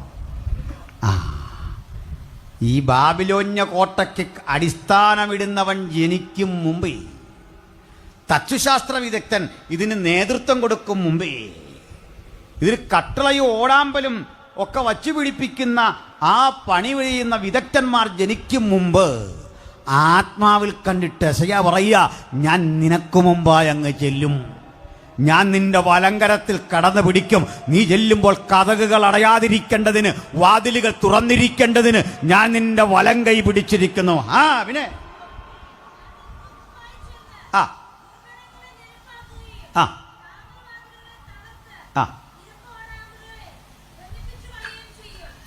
ഞാൻ നിന്റെ മുമ്പാകെ ചെന്ന് താമ്രവാതിൽ തകർക്കും, ഇരുമ്പോടാമ്പൽ കണ്ണിച്ച് കളയും. ഏതാ ഇരുമ്പോടാമ്പൽ? മനസ്സിലായോ? ഞാൻ തുടക്കത്തിൽ ഇതൊക്കെ പറഞ്ഞപ്പോൾ നിങ്ങളീ പലരും മര്യാദയ്ക്കിരുന്ന് ഉറങ്ങുന്നത് ഞാൻ കണ്ടു. നിങ്ങളെ ശല്യപ്പെടുത്തുന്നുണ്ടല്ലോ എന്ന് കരുതി ഞാൻ ശാന്തമായിട്ട് പറയുകയും ചെയ്തു. ഈ കട്ടളയോടാമ്പലും ഈ സംഭവമെല്ലാം പണിയുന്നവൻ ജനിക്കുന്നതിൻ്റെ 1 നൂറ്റാണ്ട് മുമ്പ് യെശയ്യാ ആത്മാവിൽ പറയുക, നീ എന്തോ പണിത് വച്ചാലും ഞാൻ താമ്രവാതിൽ തകർക്കും, ഇരുമ്പോടാമ്പൽ ഖണ്ഡിച്ച് കളയും. എന്തൊരാശ്വാസം! എന്താണെന്നറിയണ്ടേ? നൂറ്റാണ്ടുകൾക്കപ്പുറത്ത് ഭക്തൻ്റെ തകർച്ചയ്ക്കെതിരെ പടുത്തുയർത്തുന്ന അതിശക്തമായ മതിലും തകർക്കുന്ന വാഗ്ദത്തം കൊണ്ടാണ് നമ്മളിതിവിടെ വന്നിട്ടുള്ളത്. ഇതുകൊണ്ടാണ് നമ്മൾ തിരിച്ചു പോകുന്നത്, ഇതും കൊണ്ടാണ് നമ്മൾ ജീവിക്കുന്നത്, ഇതും കൊണ്ടാ സഭാഗത്തിന് പോകുന്നത്. ഇത് ആ പ്രഭാതത്തിൽ ഉണർന്ന് വായിക്കുന്നതെങ്കിൽ നിനക്കെതിരെ വരുന്ന ഒരായുധവും വലിക്കയില്ല. ഏത് തരം ബന്ധനങ്ങളെയും തകർത്ത് സർവാധിപത്യം സ്ഥാപിക്കുന്ന നസ്രായന്റെ ശബ്ദമാ ഈ വചനത്തിലൂടെ കേൾക്കുന്നതെങ്കിൽ ജയമുറപ്പാക്കണം ദൈവത്തിന്റെ മക്കൾ. ആ സമയക്കുറവുകൊണ്ട് ഞാൻ പറയട്ടെ, അന്ന് രാത്രി ബാബിലോൺ വീണു, അന്ന് തകർന്നു. ഇതൊക്കെ വചനത്തിൽ അടുക്കും ചിട്ടോടും കൂടി പറയേണ്ടതാ. ഞാൻ കാക്ഷിച്ച സന്ധ്യാസമയം അവനെനിക്ക് വിറയലാക്കി തീർത്തു. ഈ ഒട്ടകപ്പടയും കുതിരപ്പടയൊക്കെ ആയുധം വെച്ച് കെട്ടി വരുന്ന കാര്യം യെശയ്യാ 21 എഴുതിയിട്ടുണ്ട്. നീ ചെന്ന് കാവൽക്കാരനെ നിർത്തിക്കൊള്ളുക, അവൻ കാണുന്നത് നിന്നെ അറിയിക്കട്ടെ. ഈരണ്ടായി വരുന്ന കഴുതപ്പടയെ ഒട്ടകപ്പടയെ കാണുമ്പോൾ അവൻ അതീവ ജാഗ്രതയോടെ ശ്രദ്ധിക്കട്ടെ. അന്ന് തകർന്നു. പിന്നെ പേർഷ്യ ഉണ്ടായി. പിന്നെ പേർഷ്യ ഭരിക്കുന്നത്. പേർഷ്യക്കാരൻ അധികാരത്തിലേറിയിട്ട് അത് ഇതെന്താണെന്നറിയണ്ടേ? അടിമകളായി ഇവിടെ കിടക്കുന്ന മുഴുവൻ ഇസ്രായേൽ മക്കളെയും രക്ഷിച്ച് 70 ആണ്ടുകൾക്കിടെ ആ പ്രവാസത്തിന് ശേഷം നാട്ടിലെത്തിച്ചു. രാജ്യം അവർക്ക് തിരിച്ചു കിട്ടി. ഇന്ന് വചനം കേൾക്കുമ്പോൾ ഓർക്കണം, ബൈബിളിൻ്റെ അനന്യസാധാരണമായ ആധികാരികത മനസ്സിലാക്കാൻ യഹൂദൻ എന്ന ഒറ്റ ജാതിയെപ്പറ്റി പഠിച്ചാൽ മതി. അവൻ എവിടെ തകരുമോ 10 മടങ്ങ് ശക്തിയോടെ തിരിച്ചു വരും. ഇരട്ടിക്കരുത്തോടവൻ വളരും. ആ സ്തോത്രം! അതാ ചരിത്രത്തിൽ കണ്ടത്. അതിന് പറയുന്ന അവൻ്റെ അഭിവൃദ്ധി കണ്ടിട്ട് നമ്മളിതിലെ ജാഥ നയിച്ചിട്ടൊന്നും ഒരു വിശേഷമില്ല, സമയം പോകാന്നുള്ളതുള്ളൂ. ഇന്നലെ ഈ ജാഥ നയിക്കുന്നവരോട് എനിക്ക് ബഹുമാനമുള്ള ഒരാളാണ് കേട്ടോ. ഞാൻ തിരുവനന്തപുരത്തൊരു കൺവെൻഷൻ പ്രസംഗിക്കാൻ പോയപ്പോൾ ജാഥ വരുന്നു. സത്യത്തിൽ ഈ ഹമാസിനും ഹിസ്ബുള്ളയ്ക്കും ഹൂദി വിമതർക്കും ഒക്കെ ആരാധകരുള്ള ലോകത്തിലെ ഒരു സ്ഥലം കേരളമാണ്. വേറെ എങ്ങുമില്ല ഈ പ്രകടനമൊന്നും. വേറെ എങ്ങുമില്ല, ലോകത്തൊരു രാജ്യത്തുമില്ല. നടക്കട്ടെ, ഒരു അരങ്ങല്ലേ, നടക്കട്ടെ. അപ്പോൾ ഞാനിങ്ങനെ കോവളത്ത് ഈ ട്രിവാൻഡ്രത്ത് അങ്ങ് പോയിക്കൊണ്ടിരിക്കുമ്പോൾ കോവളത്ത് ചെന്നപ്പോൾ ഉണ്ട് ഇങ്ങനൊരു പ്രകടനം വരിക. അപ്പോൾ ഇതങ്ങ് പോകട്ടെ എന്ന് പറഞ്ഞ് ഞാനൊരു കടയിൽ കയറി ചായ കുടിക്കാൻ. അപ്പോൾ ഇതിൻ്റെ ആളുകൾ അവിടെ നിർത്തിയിട്ട് അവിടെ അവരുടെ പ്രോഗ്രാം, അവർ കുറേ പേര് അവിടെ വന്നപ്പോൾ ഞാൻ അവരുടെ ഈ പുസ്തകമൊക്കെ വില കൊടുത്ത് വാങ്ങി. അപ്പോൾ എന്നോട് ഞാൻ ഈ പുസ്തകമൊക്കെ വില കൊടുത്ത് വാങ്ങിയപ്പോൾ എന്നോടും വലിയ കാര്യം, നമുക്കിതൊക്കെ പഠിക്കണം. അപ്പോൾ ഞാൻ ചോദിച്ചു, സാറേ ഇതെന്തോ സംഭവം മനസ്സിലായില്ലേ? ഞാൻ പറഞ്ഞില്ല, പാലസ്തീൻ ഐക്യദാർഢ്യം. അത് വായിച്ചപ്പോൾ മനസ്സിലായി. പക്ഷേ ഈ സംഭവം പറ. നിങ്ങൾക്ക് എന്നാ മനുഷ്യരാ? പാലസ്തീനിൽ സ്ത്രീകൾ മരിക്കുന്നു, പിഞ്ചോമനകൾ മരിക്കുന്നു. അതിരൂക്ഷമായി ഇസ്രയേൽ ഇങ്ങനെ രക്തച്ചൊരിച്ചിൽ നടത്തുന്നത് കണ്ടില്ലേ? കണ്ടു. സംഭവം നിങ്ങളുടെ കേൾക്കണം. ചുമ്മാ സ്ത്രീയെ കയറി കൊല്ലിയല്ല, കുഞ്ഞുങ്ങളെ കയറി കൊല്ലിയല്ലെന്ന്. ഈ ദുഷ്ടന്മാരെ ഈ മനുഷ്യരെയെല്ലാം മുമ്പിൽ നിർത്തിയിട്ട്, മനുഷ്യ കവചമാക്കി നിർത്തിയിട്ട്, സ്ത്രീകളെയും കുഞ്ഞുങ്ങളെയും മുമ്പിൽ നിർത്തിയിട്ട് ഈ ഭീരുക്കൾ അകത്ത് കയറിയാണ് ഇരിക്കുന്നത്. അപ്പോൾ അങ്ങോട്ട് കയറണമെങ്കിൽ എതിരെ നിൽക്കുന്ന പ്രതിരോധം തകർത്ത് കയറണം. അങ്ങനെ ചുമ്മാ ഒന്നും ഇസ്രായേൽ അടിക്കുകയില്ല. ആ രാജ്യത്തിൻ്റെ ചരിത്രം പഠിക്കണം, അപ്പോൾ മനസ്സിലാവും. ഒരു മനുഷ്യനും വില കൽപ്പിച്ച് അവർ മുമ്പോട്ട് പോന്നേ. പിന്നെ ചുമ്മാ ഉപദ്രവിക്കുകയും ചെന്നാൽ കളി മാറും. സ്ത്രീയും കുട്ടിയൊക്കെ മാറിയാൽ മതി, സംഭവം വരുമ്പോൾ മാറിക്കൊടുത്താൽ മതി. ഇവരെ മനുഷ്യകവചമാക്കി നിർത്തിയിട്ട് അകത്ത് കയറി ഒളിച്ചിരിക്കുകയാണെന്ന്. എന്നിട്ട് പറയും അവിടെ പട്ടിണിയാണ്, കഷ്ടപ്പാടാ. ഒരു മിസൈൽ അയക്കുമ്പോഴേക്ക് ഒരു 40 ലക്ഷം ഇന്ത്യൻ റുപ്യ ചിലവുണ്ട്. മനസ്സിലായില്ലേ? അത്രയും ഡോളർ പോട്ടെ. ഈ ക്യാഷ് പോരെ ഇവർ ഈ പട്ടിണി തീർക്കാൻ. എത്ര യൂണിവേഴ്സിറ്റി തുടങ്ങാം അല്ലേ? എന്തെല്ലാം കാര്യം ഇവിടെ ചെയ്യാം. ഈ രാജ്യാന്തര വേദികളിൽ പോയി ഇവർക്ക് വേണ്ടി പിരിവെടുത്തുകൊണ്ട് വന്ന് ഈ പാവം മനുഷ്യരെ ഒറ്റിക്കൊടുക്കുക ഈ തീവ്രവാദികൾ ചെയ്യുന്നത്. ഏതായാലും ഞാൻ എന്നോട് സംസാരിച്ച ഈ മനുഷ്യരോട് പറഞ്ഞു, സുഹൃത്തെ, നിങ്ങളുടെ ഈ പ്രോഗ്രാമിനോട് എനിക്ക് യോജിപ്പുണ്ട്. എൻ്റെ എല്ലാ പിന്തുണയും, എനിക്ക് സമയമില്ലല്ലേ, ഞാൻ കൂടിയേച്ച് പോയാൽ ഒരു ഭയങ്കര കാര്യം. അപ്പോൾ എൻ്റെ ഈ ബൈബിൾ ഇത് ബൈബിളൊക്കെ ഇരിക്കുന്നത് മനസ്സിലായി. പിന്നോട് ചോദിച്ചാൽ അച്ഛനാണോ? ഞാൻ പറഞ്ഞു അതെ. അച്ഛനാണെന്ന് ചോദിച്ചാൽ ഞാൻ ഇന്നുവരെ അല്ലെന്ന് പറഞ്ഞിട്ടില്ല. എനിക്ക് പോപ്പിനേക്കാൾ പ്രാഗൽഭ്യമുണ്ട് അച്ഛനാന്ന് പറയാൻ. മനസ്സിലായില്ലേ? ഞാൻ പറഞ്ഞു അതെ. അപ്പോൾ പറഞ്ഞു ആ നിങ്ങളെങ്കിലും ഞങ്ങളെ സപ്പോർട്ട് ചെയ്യുന്നില്ല. ഞാൻ പറഞ്ഞു സപ്പോർട്ട് ചെയ്യാൻ കാരണം വേറൊന്നുമല്ല, ഈ പ്രശ്നം നടക്കുന്ന എവിടാ? പാലസ്തീനിൽ. പ്രകടനം നടക്കുന്ന എവിടാ? കോവളത്ത്. ഇത് നല്ലതാ, ആരോഗ്യത്തിനും ജീവിതത്തിനും എല്ലാം ഇത് നല്ലതാ. നാളെ എത്ര പ്രകടനം ഇവിടെ നടന്നാലും എൻ്റെ സപ്പോർട്ട് നിങ്ങൾക്കുണ്ട്. തടി കേടാകാതിരിക്കാൻ ഇതാ നല്ലത്. കാരണം എന്താ, അങ്ങോട്ട് ചെല്ലണം, പോസ്റ്റ്മോർട്ടം ചെയ്യാൻ പോലും കാണത്തില്ല, ആവിയാക്കി വിടുന്നൊരു പരിപാടി അവിടെ ഉണ്ട്. അതൊന്നും വിശദീകരിക്കാൻ എനിക്ക് നേരമില്ല. പശുവിനെ കൊല്ലാതെ ഇറച്ചി ഉൽപ്പാദിപ്പിക്കുന്ന രാജ്യമാണ്. അല്പം ബ്ലഡ് കിട്ടിയാൽ മതി, ഒന്നാം തരം ടേസ്റ്റി ഫുഡ്. ഒത്തിരി ഉണ്ടെന്നേ പറയാൻ. ഇതാ രാജ്യം. അതായത് ഈ പോസ്റ്റ്മോർട്ടം ചെയ്യാൻ ആൾ ബാക്കി കാണൂല, ആവി. ചായയൊക്കെ അനത്തുമ്പോഴേ കാപ്പിക്കലത്തിൽ നിന്ന് ഇങ്ങനെ ആവി പോവില്ല, ഇതുപോലൊരു സംഭവം മിച്ചം ഉണ്ടാവില്ല. അപ്പോൾ ഈ രാഷ്ട്രം തിരിച്ചന്ന് വന്നു, പിന്നെയും ലോകത്ത് ചിതറി. ഇന്ന് നിങ്ങൾ സസൂക്ഷ്മം നോക്കിയാൽ അവൻ ചരിത്രത്തിലേക്ക് തിരിച്ചു വരുന്നു. അഭൂതപൂർവമായ വളർച്ച ഒരു കാര്യം വ്യക്തമാക്കുന്നു, യേശു വരാറായി. യേശുവിനെ ഒരിക്കൽ തിരസ്കരിച്ച അവന് പോലും ബോധ്യം വരുന്ന വിധത്തിൽ ഏത് കണ്ണും അവനെ കുത്തിത്തുളച്ചവരും അവനെ കാണും. ഭൂമിയിലെ ഗോത്രങ്ങളൊക്കെ അവനെ ചൊല്ലി വിലപിക്കും. ആമേൻ എന്ന് പറഞ്ഞ് ഉറപ്പിച്ചുകൊണ്ട് വെളിപ്പാട് പുസ്തകം ആത്യന്തികമായി ആ സത്യം പ്രകടമാക്കുന്നെങ്കിൽ ഇതാ കാലവിളംബമന്യേ യേശു തന്റെ രാജ്യം സ്ഥാപിക്കാൻ സമയം സമാഗതമായി. അതിൻ്റെ ഒന്നാമത്തെ തെളിവ് ആ ജൂതന്റെ ചരിത്രത്തിലേക്കുള്ള തിരിച്ചുവരവ്. അടിച്ച് നിരത്തി ഉന്മൂലനം ചെയ്ത അവൻ ചരിത്രത്തിൽ തിരിച്ചു വന്നെങ്കിൽ നിങ്ങൾക്കറിയണ്ടേ, ലോകത്തേറ്റവും അധികം ആയുധം ഉൽപ്പാദിപ്പിക്കുന്ന രാജ്യമായി ഇപ്പോൾ ആയുധ വിപണി. അവനോട് ഏറ്റവും അധികം ആയുധം വാങ്ങുന്ന രാജ്യത്തിൻ്റെ പേര് പറയാൻ എനിക്ക് പേടിയൊന്നുമില്ല, നമ്മൾ ഇന്ത്യയാണ്. പിന്നെ ഇതിലെ രണ്ട് പ്രകടനം പോയി നിർത്തുന്നു, ഇന്ത്യ ആയുധം വാങ്ങാതിരിക്കുക. ഇതുകൊണ്ട് ആ കാർഗിലിൽ നിന്നൊക്കെ ഭീകരവാദിയിൽ ഓടിച്ച നമ്മൾ അത്യാധുനിക ആയുധം കൊണ്ട്. സ്തോത്രം. അപ്പോൾ എന്തിനാ പറഞ്ഞത്? ഇതൊക്കെ പ്രവചനപരമായതുകൊണ്ട് പറഞ്ഞ കേട്ടോ, അല്ല കൊല്ലുന്നവരുടെ കൂടെ ഒന്നും നമ്മളില്ലെന്നേ. കൊല്ലുകയും ചാകുകയൊന്നും നമ്മുടെ കയ്യിൽ ആവേശമൊന്നുമില്ല. പക്ഷെ പ്രവചനം പറയുമ്പോൾ ചരിത്രത്തിൽ ദൈവം ഇടപെട്ട രീതിയെക്കുറിച്ച് പറയണം. നമുക്ക് യുദ്ധമില്ലെന്നേ ഉള്ളൂ കേട്ടോ, തമ്പുരാന് യുദ്ധമുണ്ടെന്ന്. യുദ്ധം യഹോവയ്ക്കുള്ളതെന്നാണ്. ദൈവം ഡിസൈഡ് ചെയ്യും, അതുപോലെ നടക്കൂ കാര്യങ്ങൾ. ഹല്ലേലൂയ. അവൻ ചിന്തിച്ചു, അങ്ങനെ സംഭവിച്ചെന്ന്. അവൻ കൽപ്പിച്ചു, അങ്ങനെ സ്ഥാപിതമായി. അവിടുത്തെ വാക്ക നമ്മുടെ ജീവിതത്തിൻ്റെ ബലമെങ്കിൽ ഇത് കാണുമ്പോൾ ഭക്തൻ മനസ്സിലാക്കിക്കൊള്ളണം, ഏതാണ്ട് കാര്യമൊക്കെ നടക്കാൻ സമയം സമാഗതമായി. പ്രിയരെ പറയട്ടെ, ഇന്നേ അതിവേഗം ഇസ്രയേൽ എന്ന രാഷ്ട്രം ചരിത്രത്തിലേക്ക് തിരിച്ചു വരുന്നത് പ്രകടമായ കാര്യമാണ്. ഇതുപോലെ ഉണ്ട്, വിശുദ്ധ ബൈബിൾ പറയുന്നു, പ്രതിമ സംസാരിക്കേണ്ടതിന്, മൃഗത്തിൻ്റെ പ്രതിമ സംസാരിക്കേണ്ടതിന് മൃഗം അവന് അധികാരം കൊടുത്തു. അതൊക്കെ എണ്ണി പറയേണ്ടതാ. ഇതൊക്കെ പണ്ട് ഞങ്ങൾ പറയുമ്പോൾ പ്രതിമ സംസാരിക്കുമെന്നൊക്കെ ചോദിച്ചല്ലേ. നമ്മുടെ വീട്ടിൽ വന്നിരിക്കുക ഈ സാധനം അല്ലേ. നമ്മളങ്ങോട്ട് ചോദിച്ച സകല ചോദ്യത്തിനും ഉത്തരം പറയാൻ കഴിയത്തക്ക വിധത്തിൽ ആർട്ടിഫിഷ്യൽ ഇൻ്റലിജൻസ് വളർന്നു. അതിനൂതനമായ പിടിച്ചാൽ കിട്ടാത്തൊരു നിലയിലേക്ക് ലോകം പോയിക്കൊണ്ടിരിക്കുക. എൻ്റെയും നിങ്ങളുടെയും കൺമുമ്പിൽ ഇനി കാണാൻ പോകുന്ന കാഴ്ചയുണ്ട്. അതുകൂടി കണ്ടിട്ടേ നമ്മൾ ഇഹലോകം വിട്ടു പോകൂ. നമ്മുടെ കുഞ്ഞുങ്ങളൊക്കെ അതുമായി ഏറ്റവും അടുത്തിടപഴകുന്നു.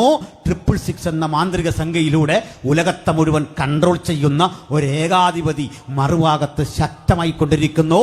അവൻ്റെ രീതിശാസ്ത്രങ്ങൾ ശക്തമായിക്കൊണ്ടിരിക്കുമ്പോൾ ആരും അറിയാത്ത മറ്റൊരൊരുക്കം ഇവിടെ നടക്കുന്നുണ്ട്. തൻ്റെ കാന്തയും തന്നെത്താൻ ഒരുക്കിയിരിക്കുന്നു. തന്നെത്താൻ ഒരുങ്ങുന്ന ആ കാന്തയുടെ വിശാലമായ ആ ഒരുക്കത്തിൻ്റെ പദ്ധതിയിൽ ഞാനും നിങ്ങൾ ഉണ്ട് എന്ന് ഉറപ്പുവരുത്താൻ ഇന്ന് രാത്രി ജാഗ്രതപ്പെടാം. ഹല്ലേലൂയ. നമ്മുടെ കർത്താവ് വരാറായി എന്ന അവബോധത്തോടെ നമുക്ക് നാളുകൾ എണ്ണിക്കഴിയാം. യേശു വരാറായി, നമ്മുടെ കർത്താവ് വരാൻ സമയം സമാഗതമായി. ആ കർത്താവിനെ എതിരേൽക്കാനുള്ള വ്യഗ്രത ഒട്ടും കളയാതെ ഉത്തരവാദിത്വ ബോധത്തോടെ നമുക്ക് നിൽക്കാം. ഈ നാളുകളിലൊന്നിൽ കാഹളം ധ്വനിക്കും. ദൈവത്തിൻ്റെ മക്കൾ അവൻ്റെ സന്നിധിയിൽ എടുക്കപ്പെടും. എതിർക്രിസ്തുവിന് 3 പേരെയാണ് ഈ സേറ്റനിക് പദ്ധതിയിൽ വെളിപ്പാട് ദിവസം പറയുന്നത്. ലൂസിഫർ എന്ന പഴയ പാമ്പ്, പിന്നെ മൃഗം എന്ന് പറയുന്ന ഒരേകാധിപതി അല്ലെങ്കിൽ എതിർക്രിസ്തു, ഒരു കള്ളപ്രവാചകൻ. ഇവരിൽ ലൂസിഫർ എന്നവനെ പിടിച്ചു ബന്ധിച്ച് 1000 ആണ്ട് പുറത്തേക്ക് വരാതെ ഒരു സ്ഥലത്തങ്ങ് ലോക്ക് ചെയ്യും. മൃഗത്തെയും കള്ളപ്രവാചകനെയും പിടിച്ചു കെട്ടി ഗന്ധക തീപ്പൊയ്കയിൽ തള്ളും. അവരുടെ കൂടെ കുറേ ഒരു ഗാങ്ങൊക്കെ ഉണ്ടാവും. അവനാ ഈ നരകം ഓപ്പൺ ചെയ്യുന്നു, അവിടെ കിടക്കും. എന്നിട്ടേ പിശാചുക്കളില്ലാത്ത, ദുഷ്ടതയില്ലാത്ത ഒരാദർശ ലോകം 1000 ആണ്ട് ഈ ഭൂമിയിൽ നിങ്ങൾക്ക് കാണാം. ഇതാ ബൈബിളിൻ്റെ പഠനം. 1000 കൊല്ലം. അതിനാണ് നമ്മളൊരു പേര് പറയുന്നത് സഹസ്രാബ്ദ വാഴ്ച. മനസ്സിലായോ? 1000 ആണ്ട്. ലൂസിഫർ ഇല്ല, മൃഗവും കള്ളപ്രവാചനെല്ലാം പോയി, നേരത്തെ പോയി. പക്ഷെ മരണമൊക്കെ ആ ലോകത്തുണ്ട്. ശിശു 100 വയസ്സുള്ളവനായി മരിക്കും. മരിക്കാൻ നമ്മളാരും അല്ല. നമ്മുടെ ബോഡിക്കൊരു പ്രത്യേകതയുണ്ട്. മരണമില്ലാത്തൊരു ശരീരത്തിലാ ഭക്തനുയർത്ത ദൂതതുല്യരാകും. ദൂതതുല്യരായുള്ള പ്രത്യേകത അറിയോ? എപ്പോഴും മനുഷ്യനെ പോലെ പെരുമാറാമെന്ന്, മനുഷ്യനെ പോലെ ജീവിക്കാമെന്ന്. മനസ്സിലായില്ല? അബ്രഹാമിൻ്റെ വീട്ടിൽ വന്ന 3 ദൂതന്മാരെങ്ങനെ ആ വീട്ടിൽ വന്നോ ഇതുപോലെ ഭൂമിയിൽ ജീവിക്കാവുന്ന, അതേ സമയത്ത് മറ്റൊരുത്ത് പ്രത്യക്ഷമാകാമെന്ന്, അതേ സമയത്ത് ദൂതശരീരത്തിൽ പ്രത്യക്ഷനായി ഏത് ഗോളത്തിലും ചെന്നു പറ്റാമെന്ന്. അങ്ങനെയുള്ള രൂപാന്തര ശരീരികളായ നമ്മൾ മനുഷ്യരെ പോലെയും തോന്നിപ്പിക്കും, ദൂതനായി മാറുകയും ചെയ്യും. ഗബ്രിയേലും മീഖായേലും ഒക്കെ പോലെ നമ്മളാകുമെന്ന്. ജെൻഡർ വ്യത്യാസമില്ല, അതൊന്നും പറയുന്നില്ല ഞാൻ. ഇനിയേ 1000 ആണ്ട് വാഴ്ച വാസ്തവത്തിൽ നമ്മളോട് കർത്താവ് പറഞ്ഞ വാഗ്ദത്തമല്ല, സഭയോട് പറഞ്ഞല്ല. സഭയുണ്ട്. കാരണം എന്താ? കാന്തനുള്ളിടത്ത് കാന്തയുണ്ട്, അതാ കാര്യം. നമ്മളുണ്ടെന്നേ ഉള്ളൂ. ഇതാരോട് പറഞ്ഞാന്നറിയണ്ടേ? പഴയ നിയമഭക്തന്മാരോട് പറഞ്ഞ കാര്യം. അല്ലെങ്കിൽ പാപം ചെയ്യാത്ത ആദമേ, നീ ഇപ്പോൾ പാപിയായി പാപം ചെയ്യാതിരുന്നെങ്കിൽ നിന്റെ ഒരു ദിവസം എങ്ങനെ ഇരിക്കും? അതിൻ്റെ പേരാ 1000 ആണ്ട് വാഴ്ച. എത്ര ആനന്ദമാണ്! നമ്മൾ പാപരഹിതരായിരുന്നെങ്കിൽ ആ ലോകമൊന്ന് കാണിച്ചു തന്നാൽ ഇങ്ങനെ ഇരിക്കുമെന്ന്. വീണ്ടും നന്ദി കെട്ട മനുഷ്യൻ അധികാരമോഹികളായി വീണ്ടും ഒരിക്കൽ കൂടി പുത്രനെതിരെ കളമൊരുക്കിക്കൊണ്ട് യുദ്ധത്തിനടുത്ത് വരും. അടുത്ത് വന്നിട്ട് ആ യുദ്ധത്തിൽ യേശു തൻ്റെ പിതാവ് പുത്രനെ വലത്തുഭാഗത്തിരുത്തിയിട്ട് ആത്യന്തിക വിധിക്ക് വേണ്ടി പിതാവ് തയ്യാറെടുക്കും. ഞാൻ നിന്റെ ശത്രുക്കളെ നിന്റെ പാദപീഠമാക്കുവോളം നീ എൻ്റെ വലത്തുഭാഗത്തിരിക്കുക. ഞാൻ പറഞ്ഞു 1000 ആണ്ട് വാഴ്ച ജൂതന്മാർക്ക് അല്ലെങ്കിൽ പഴയ നിയമഭക്തന് കൊടുത്ത വാഗ്ദത്വമാണ്, നമുക്കുള്ളതല്ലെന്ന്. പക്ഷെ നമ്മൾ അവിടെ ഉണ്ടെന്ന് എൻ്റെ കാര്യവും പറഞ്ഞു. എന്നാൽ തീരെ നമുക്കുള്ളതല്ലെന്ന് പറയാൻ പറ്റില്ല. നമുക്കൂടെ ഉള്ള എങ്ങനെയാണെന്നറിയണ്ടേ? പറയാം. കോടാനുകോടികളുടെ ആസ്തിയുള്ളൊരു രാജകുമാരൻ, സുന്ദരൻ, സുമുഖൻ, ജ്ഞാനി, ചെറ്റക്കൊടിലെ നിർധനയായ ഒരു പെൺകുട്ടിയെ കണ്ട് ഇഷ്ടപ്പെട്ട് എല്ലാം അറിഞ്ഞവളെ സ്വന്തമാക്കി. ഒരാദർശ വിവാഹം. കാര്യം ആദർശമൊക്കെ കൊള്ളാമെങ്കിലും ഈ പെൺകുട്ടിയുടെ കൂടെ ഒരു ദിവസമെങ്കിലും അവളുടെ വീട്ടിൽ ഈ രാജകുമാരൻ കഴിയണം. വേണ്ടേ? ആ പാവം സാധു പെൺകുട്ടിയുടെ പേരാ സഭ. ആ സഭയും കാന്തനും ഒരുമിച്ച് കഴിയുന്ന ഇഹലോക ജീവിതത്തിലെ സംവിധാനത്തിൻ്റെ പേരാണ് മില്ലീനിയം അഥവാ സഹസ്രാബ്ദ യുഗം. ആ സഹസ്രാബ്ദം കഴിഞ്ഞിട്ട് നമുക്കൊരു നിത്യത. ആ നിത്യതയുടെ ഒരു ക്യാപിറ്റൽ സിറ്റി പുതിയ യെരൂശലേം. ആ പുതിയ യെരൂശലേമിൻ്റെ സവിശേഷത, ദൂതൻ അതിനെ ഒരു ചരട് കൊണ്ടളന്നു, ഒരളവുകൾ കൊണ്ടളന്നു. ദൂതൻ്റെ അളവിനാൽ എന്ന് വച്ചാൽ മനുഷ്യൻ്റെ അളവിനാൽ 1200 നാഴിക എന്ന് കണ്ടു. അത് പറഞ്ഞ് നമുക്ക് ഇങ്ങനെ നിർത്താം. പ്രിയരേ, 1200 നാഴിക എന്ന് പറഞ്ഞാൽ ഗ്രീക്കിലൊരു വേർഡ് കിടപ്പുണ്ട്, സ്റ്റാഡി എന്നൊരു പദമാണ്. സ്റ്റാദി. ഈ സ്റ്റാദിയിൽ നിന്നാണ് സ്റ്റേഡിയം എന്ന പദം വരുന്നത്. ഗ്രീസിലെ ഒരു ഓട്ടക്കാരൻ ഒരു ഓട്ട മത്സരത്തിൽ ഓടി ഫിനിഷ് ചെയ്യുന്ന പരമാവധി ദൂരമാണ് ഏതാണ്ട് ഒരു 700 മീറ്റർ. 700 മീറ്ററിൽ താഴെയുള്ള ദൂരം, 1/4 കിലോമീറ്റർ. ഇങ്ങനെയുള്ള ഒരു സ്റ്റേഡിയത്തിൻ്റെ വലിപ്പമാണ് ഒരു സ്റ്റാദി. 1200 മുഴം നീളം. എത്ര കിലോമീറ്റർ ഉണ്ടെന്ന് നോക്കണം. കുറഞ്ഞ പക്ഷെ ഒരു 700 കിലോമീറ്റർ ഇങ്ങനെ നീളം, അത്രയും വീതി, അത്രയും ഉയരമുള്ള ഒരു മഹാനഗരം ഭർത്താവിനായി അലങ്കരിച്ച കന്യകയെപ്പോലെ സ്വർഗത്തിൽ നിന്ന് ഇറങ്ങി വരുന്നത് ഞാൻ കണ്ടു. കുഞ്ഞാടതിൻ്റെ വിളക്കായി എണ്ണമില്ലാത്ത യുഗങ്ങൾ തൻ്റെ കാന്ത അവനൊപ്പം നിലകൊള്ളുന്ന മനോഹര നിമിഷം കാർത്ത് നമുക്കിന്ന് ജാഗരിച്ചിട്ട് പറയാം, അങ്ങ് വരും. ആ രാജ്യം ശക്തം, ആ രാജ്യം വ്യക്തം. ഞങ്ങളവിടെ നിൻ്റെ കാന്തയായി എണ്ണമറ്റ യുഗങ്ങൾ നിനക്കൊപ്പം പാർക്കും. ആ പ്രത്യാശ ഉള്ളിലുള്ള ദൈവമക്കൾ അറിയുക. ഇഹലോകത്തിലെ കഷ്ടങ്ങൾ സാരമില്ല, വേദനകൾ സാരമില്ല. നാം അവനെ എതിരേൽക്കാൻ എടുക്കപ്പെടാൻ സമയം സമാഗതമായി. ഹല്ലേലൂയ. ഞാൻ ഇതൊക്കെ ഒരു ക്ലാസ് ആയിട്ട് ഒരിടത്തെടുത്തു. കേട്ടിരുന്നൊരു പയ്യൻ ചോദിച്ചു, നമ്മളിങ്ങനെ അവിടെ ചെന്ന് ഈ പ്രതിഫലമെല്ലാം വാങ്ങി സന്തോഷത്തോടിങ്ങനെ കഴിയുമ്പോൾ കണ്ടവാനം കിരീടങ്ങൾ നമുക്കെല്ലാം കിട്ടി, സത്യത്തിൽ നമുക്ക് ലൂസിഫറിന് പറ്റുമോ പറ്റുമോ അഹങ്കാരം കാരണം? ഞാൻ പറഞ്ഞില്ല. മനുഷ്യൻ്റെ കാര്യമല്ലേ, നമ്മുടെ ആൾക്കാരല്ലേ പുള്ളി ചോദിച്ചാ. ഞാൻ ഓർത്തപ്പോൾ അതിനകത്തൊരു നേരമുണ്ട് അല്ലേ? അതിനകത്തൊരു സംശയത്തിനൊരു കാരണമുണ്ട്. അപ്പോൾ ഞാൻ പറഞ്ഞു, നമ്മൾ ദൂതതുല്യരാകും. അങ്ങനെ ദൂതനല്ലേ ഈ പണി കാണിച്ച്, പിന്നെ ദൂതതുല്യൻ്റെ കാര്യം പറയാനുണ്ടോ? അപ്പോൾ അവൻ പറയുന്ന ഈ കാര്യമുണ്ട്, എനിക്ക് മനസ്സിലായി. എന്നാലേ ഇത് കേട്ട നാൾ മുതൽ എൻ്റെ ഒരു ആഗ്രഹമുണ്ട്. ഞാൻ പറയാറുണ്ട്, കർത്താവേ എന്തിനായി ഒത്തിരി കിരീടം സ്വർഗത്തിൽ ചെല്ലുമ്പോൾ. കഴിഞ്ഞ ദിവസവും ഞാൻ പറഞ്ഞു, കണ്ടവാനം കിരീടം ഒന്നും തന്നില്ലെങ്കിലും മര്യാദയ്ക്ക് അങ്ങ് ചെല്ലാൻ പറ്റിയാൽ മതി അല്ലേ? ഹല്ലേലൂയ അല്ലേ? കാരണം ഈ കിരീടത്തെക്കാൾ വിലപിടിപ്പുള്ള ഒരാളവിടെ ഉണ്ട്, അത് യേശുവാണ്. നമ്മളതിനാണ് പോകുന്നത്. കിരീടമൊക്കെ രണ്ടാമത്തെ കാര്യമാണ്. യേശുവിനെ കാണാനാണ്. സ്വർഗത്തിലും നിന്നെ അല്ലാതെ ഞാൻ മറ്റൊന്നും ആഗ്രഹിക്കുന്നില്ലെന്ന്. ഓട്ടെ, ഞാൻ ആ പയ്യൻ്റെ അടുത്ത് പറഞ്ഞു, നീ പറഞ്ഞ പോലൊന്നും അവിടെ അഹങ്കാരവും നികളൊന്നും വരികയില്ല. എന്താ കാര്യം? പറയാം, അത് പറഞ്ഞ് ക്ലോസ് ചെയ്തേക്കാം.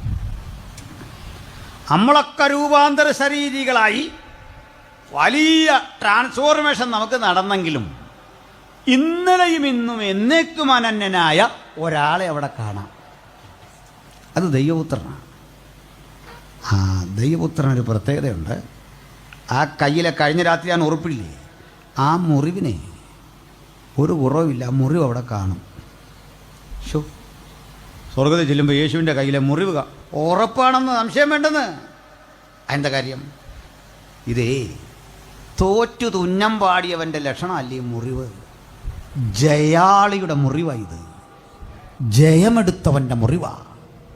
ചെന്നായ്ക്കളുടെ പറ്റത്തിൽ ഇരമ്പിക്കേറിയ ഒരാടും തിരിച്ചു വന്നില്ലെങ്കിൽ ഈ കുഞ്ഞാട് സിംഹമടയിൽ കടന്ന് പല്ലടിച്ചു കൊഴിച്ച് സിംഹത്തെ ഉന്മൂലനം ചെയ്ത് ജയാളിയായി വന്നതിൻ്റെ തെളിവാ ഈ മുറിവ്. ഈ മുറിവുണ്ടെന്നുള്ളതിൻ്റെ അടുത്ത തെളിവ് കേൾക്കണം. നമ്മുടെ സ്വന്തം തോമാസിലോട് പറഞ്ഞു, എൻ്റെ വിലാപ്പുറവും തൊട്ട് നോക്കുക. ഇത് ഞാനാ.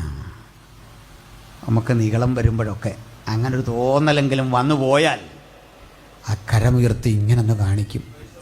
എന്തിനാണെന്നറിയണ്ടേ? നിൻ്റെ കഴിവല്ല നിന്നെ ഇവിടെ വരെ കൊണ്ടുവന്നത്, ഈ മുറിവാണ്. ആ മുറിവിലൂടെ രക്ഷാനിർണയം പ്രാപിച്ച നമ്മെ കണ്ടിട്ടാ ഇതാ സ്വർഗീയ ജീവജാലങ്ങൾ ഒന്നടങ്കം പാടുക, അറുക്കപ്പെട്ട കുഞ്ഞാടേ നിനക്ക് മഹത്വം, നീ അറുക്കപ്പെട്ടു, നിന്റെ രക്തം കൊണ്ട് സകല ഗോത്രത്തിലും ജാതിയിലും ഭാഷയിലുമുള്ള ഞങ്ങളെ ദൈവത്തിനായി വിലയ്ക്ക് വാങ്ങി. ആ വിലയ്ക്ക് വാങ്ങിയ രക്ഷിത ഗണത്തിനൊപ്പം നമ്മുടെ രക്ഷ ഉറപ്പാക്കാൻ ഈ രാത്രി അടുത്തിയല്ല. ആ രക്ഷാകരണ പദ്ധതിക്ക് പുറത്തൊരാളെങ്കിലും ഉണ്ടെങ്കിൽ ഈ രാത്രി യേശുവിനെ ഏൽപ്പിച്ചു കൊടുക്കാം. നമ്മെ സർവസ്വം ഏൽപ്പിച്ചു കൊടുത്തോട്ട് പറയാ, നാഥാ നിന്റെ പിന്നാലെ ഇതാ അടിയനും ആത്മസമർപ്പണം ചെയ്യുന്നു. ആത്മസമർപ്പണത്തിന് എത്ര പേർക്ക് മനസ്സുണ്ട്? ഞാൻ യേശുവിനൊപ്പം യേശുവിൻ്റെ പൈതലായി ജയജീവിതം നയിപ്പാൻ, ആ രാജ്യത്തിൻ്റെ ഓഹരിക്കാരനായിരിക്കാൻ എന്നെ തന്നെ ഏൽപ്പിക്കുന്നു. അങ്ങനെ സമർപ്പണം ചെയ്ത ഒരാളെങ്കിലും അകത്തും പുറത്തുമുണ്ടെങ്കിൽ നമ്മെ തന്നെ ഏൽപ്പിക്കാം. ഞങ്ങൾ നിങ്ങൾക്കായി പ്രാർത്ഥിക്കാം. ഒരാളെങ്കിലും ഉണ്ടെങ്കിൽ അവർക്ക് കരമുയർത്താം. ഞങ്ങൾ നിങ്ങൾക്ക് വേണ്ടി പ്രാർത്ഥിക്കാം. കഴിഞ്ഞ രാത്രി ചില കരമുയർത്തി, ഇന്നും ചില കരമുയർത്തുന്നു. ഇനിയും ചില യേശുവിനെ അനുധാവനം ചെയ്യുവാൻ, രക്ഷാനിർണയത്തിന്റെ അനുഭവത്തിലൂടെ സഞ്ചരിക്കാൻ, ഈ സ്നാനമേറ്റ് യേശുവിനോട് ചേരാൻ, യേശുവിനെ പ്രസംഗിക്കാൻ, യേശുവിനായി പാടാൻ കൊച്ചു കുട്ടികളടക്കം മുതിർന്ന ചിലർ കൂടി കരമുയർത്തുന്നു. ഞങ്ങളുടെ ശ്രദ്ധയിൽപ്പെടാതെ ഒരാളെങ്കിലും ഒന്ന് പുറത്തുണ്ടെങ്കിൽ ഇപ്പോഴാകുന്ന സുപ്രസാദ കാലം, ഇപ്പോഴാകുന്ന രക്ഷാദിവസം ഈ രക്ഷകനായി ഹൃദയം കൊടുത്ത് ജഗത്തിൻ ജീവിതം നയിപ്പാൻ, ആനന്ദ നിർഭരമായി മുമ്പോട്ട് പോകാൻ അത്യുന്നതൻ കൃപയകട്ടെ. ഞങ്ങൾ നിങ്ങൾക്കായി വീണ്ടും പ്രാർത്ഥിക്കും.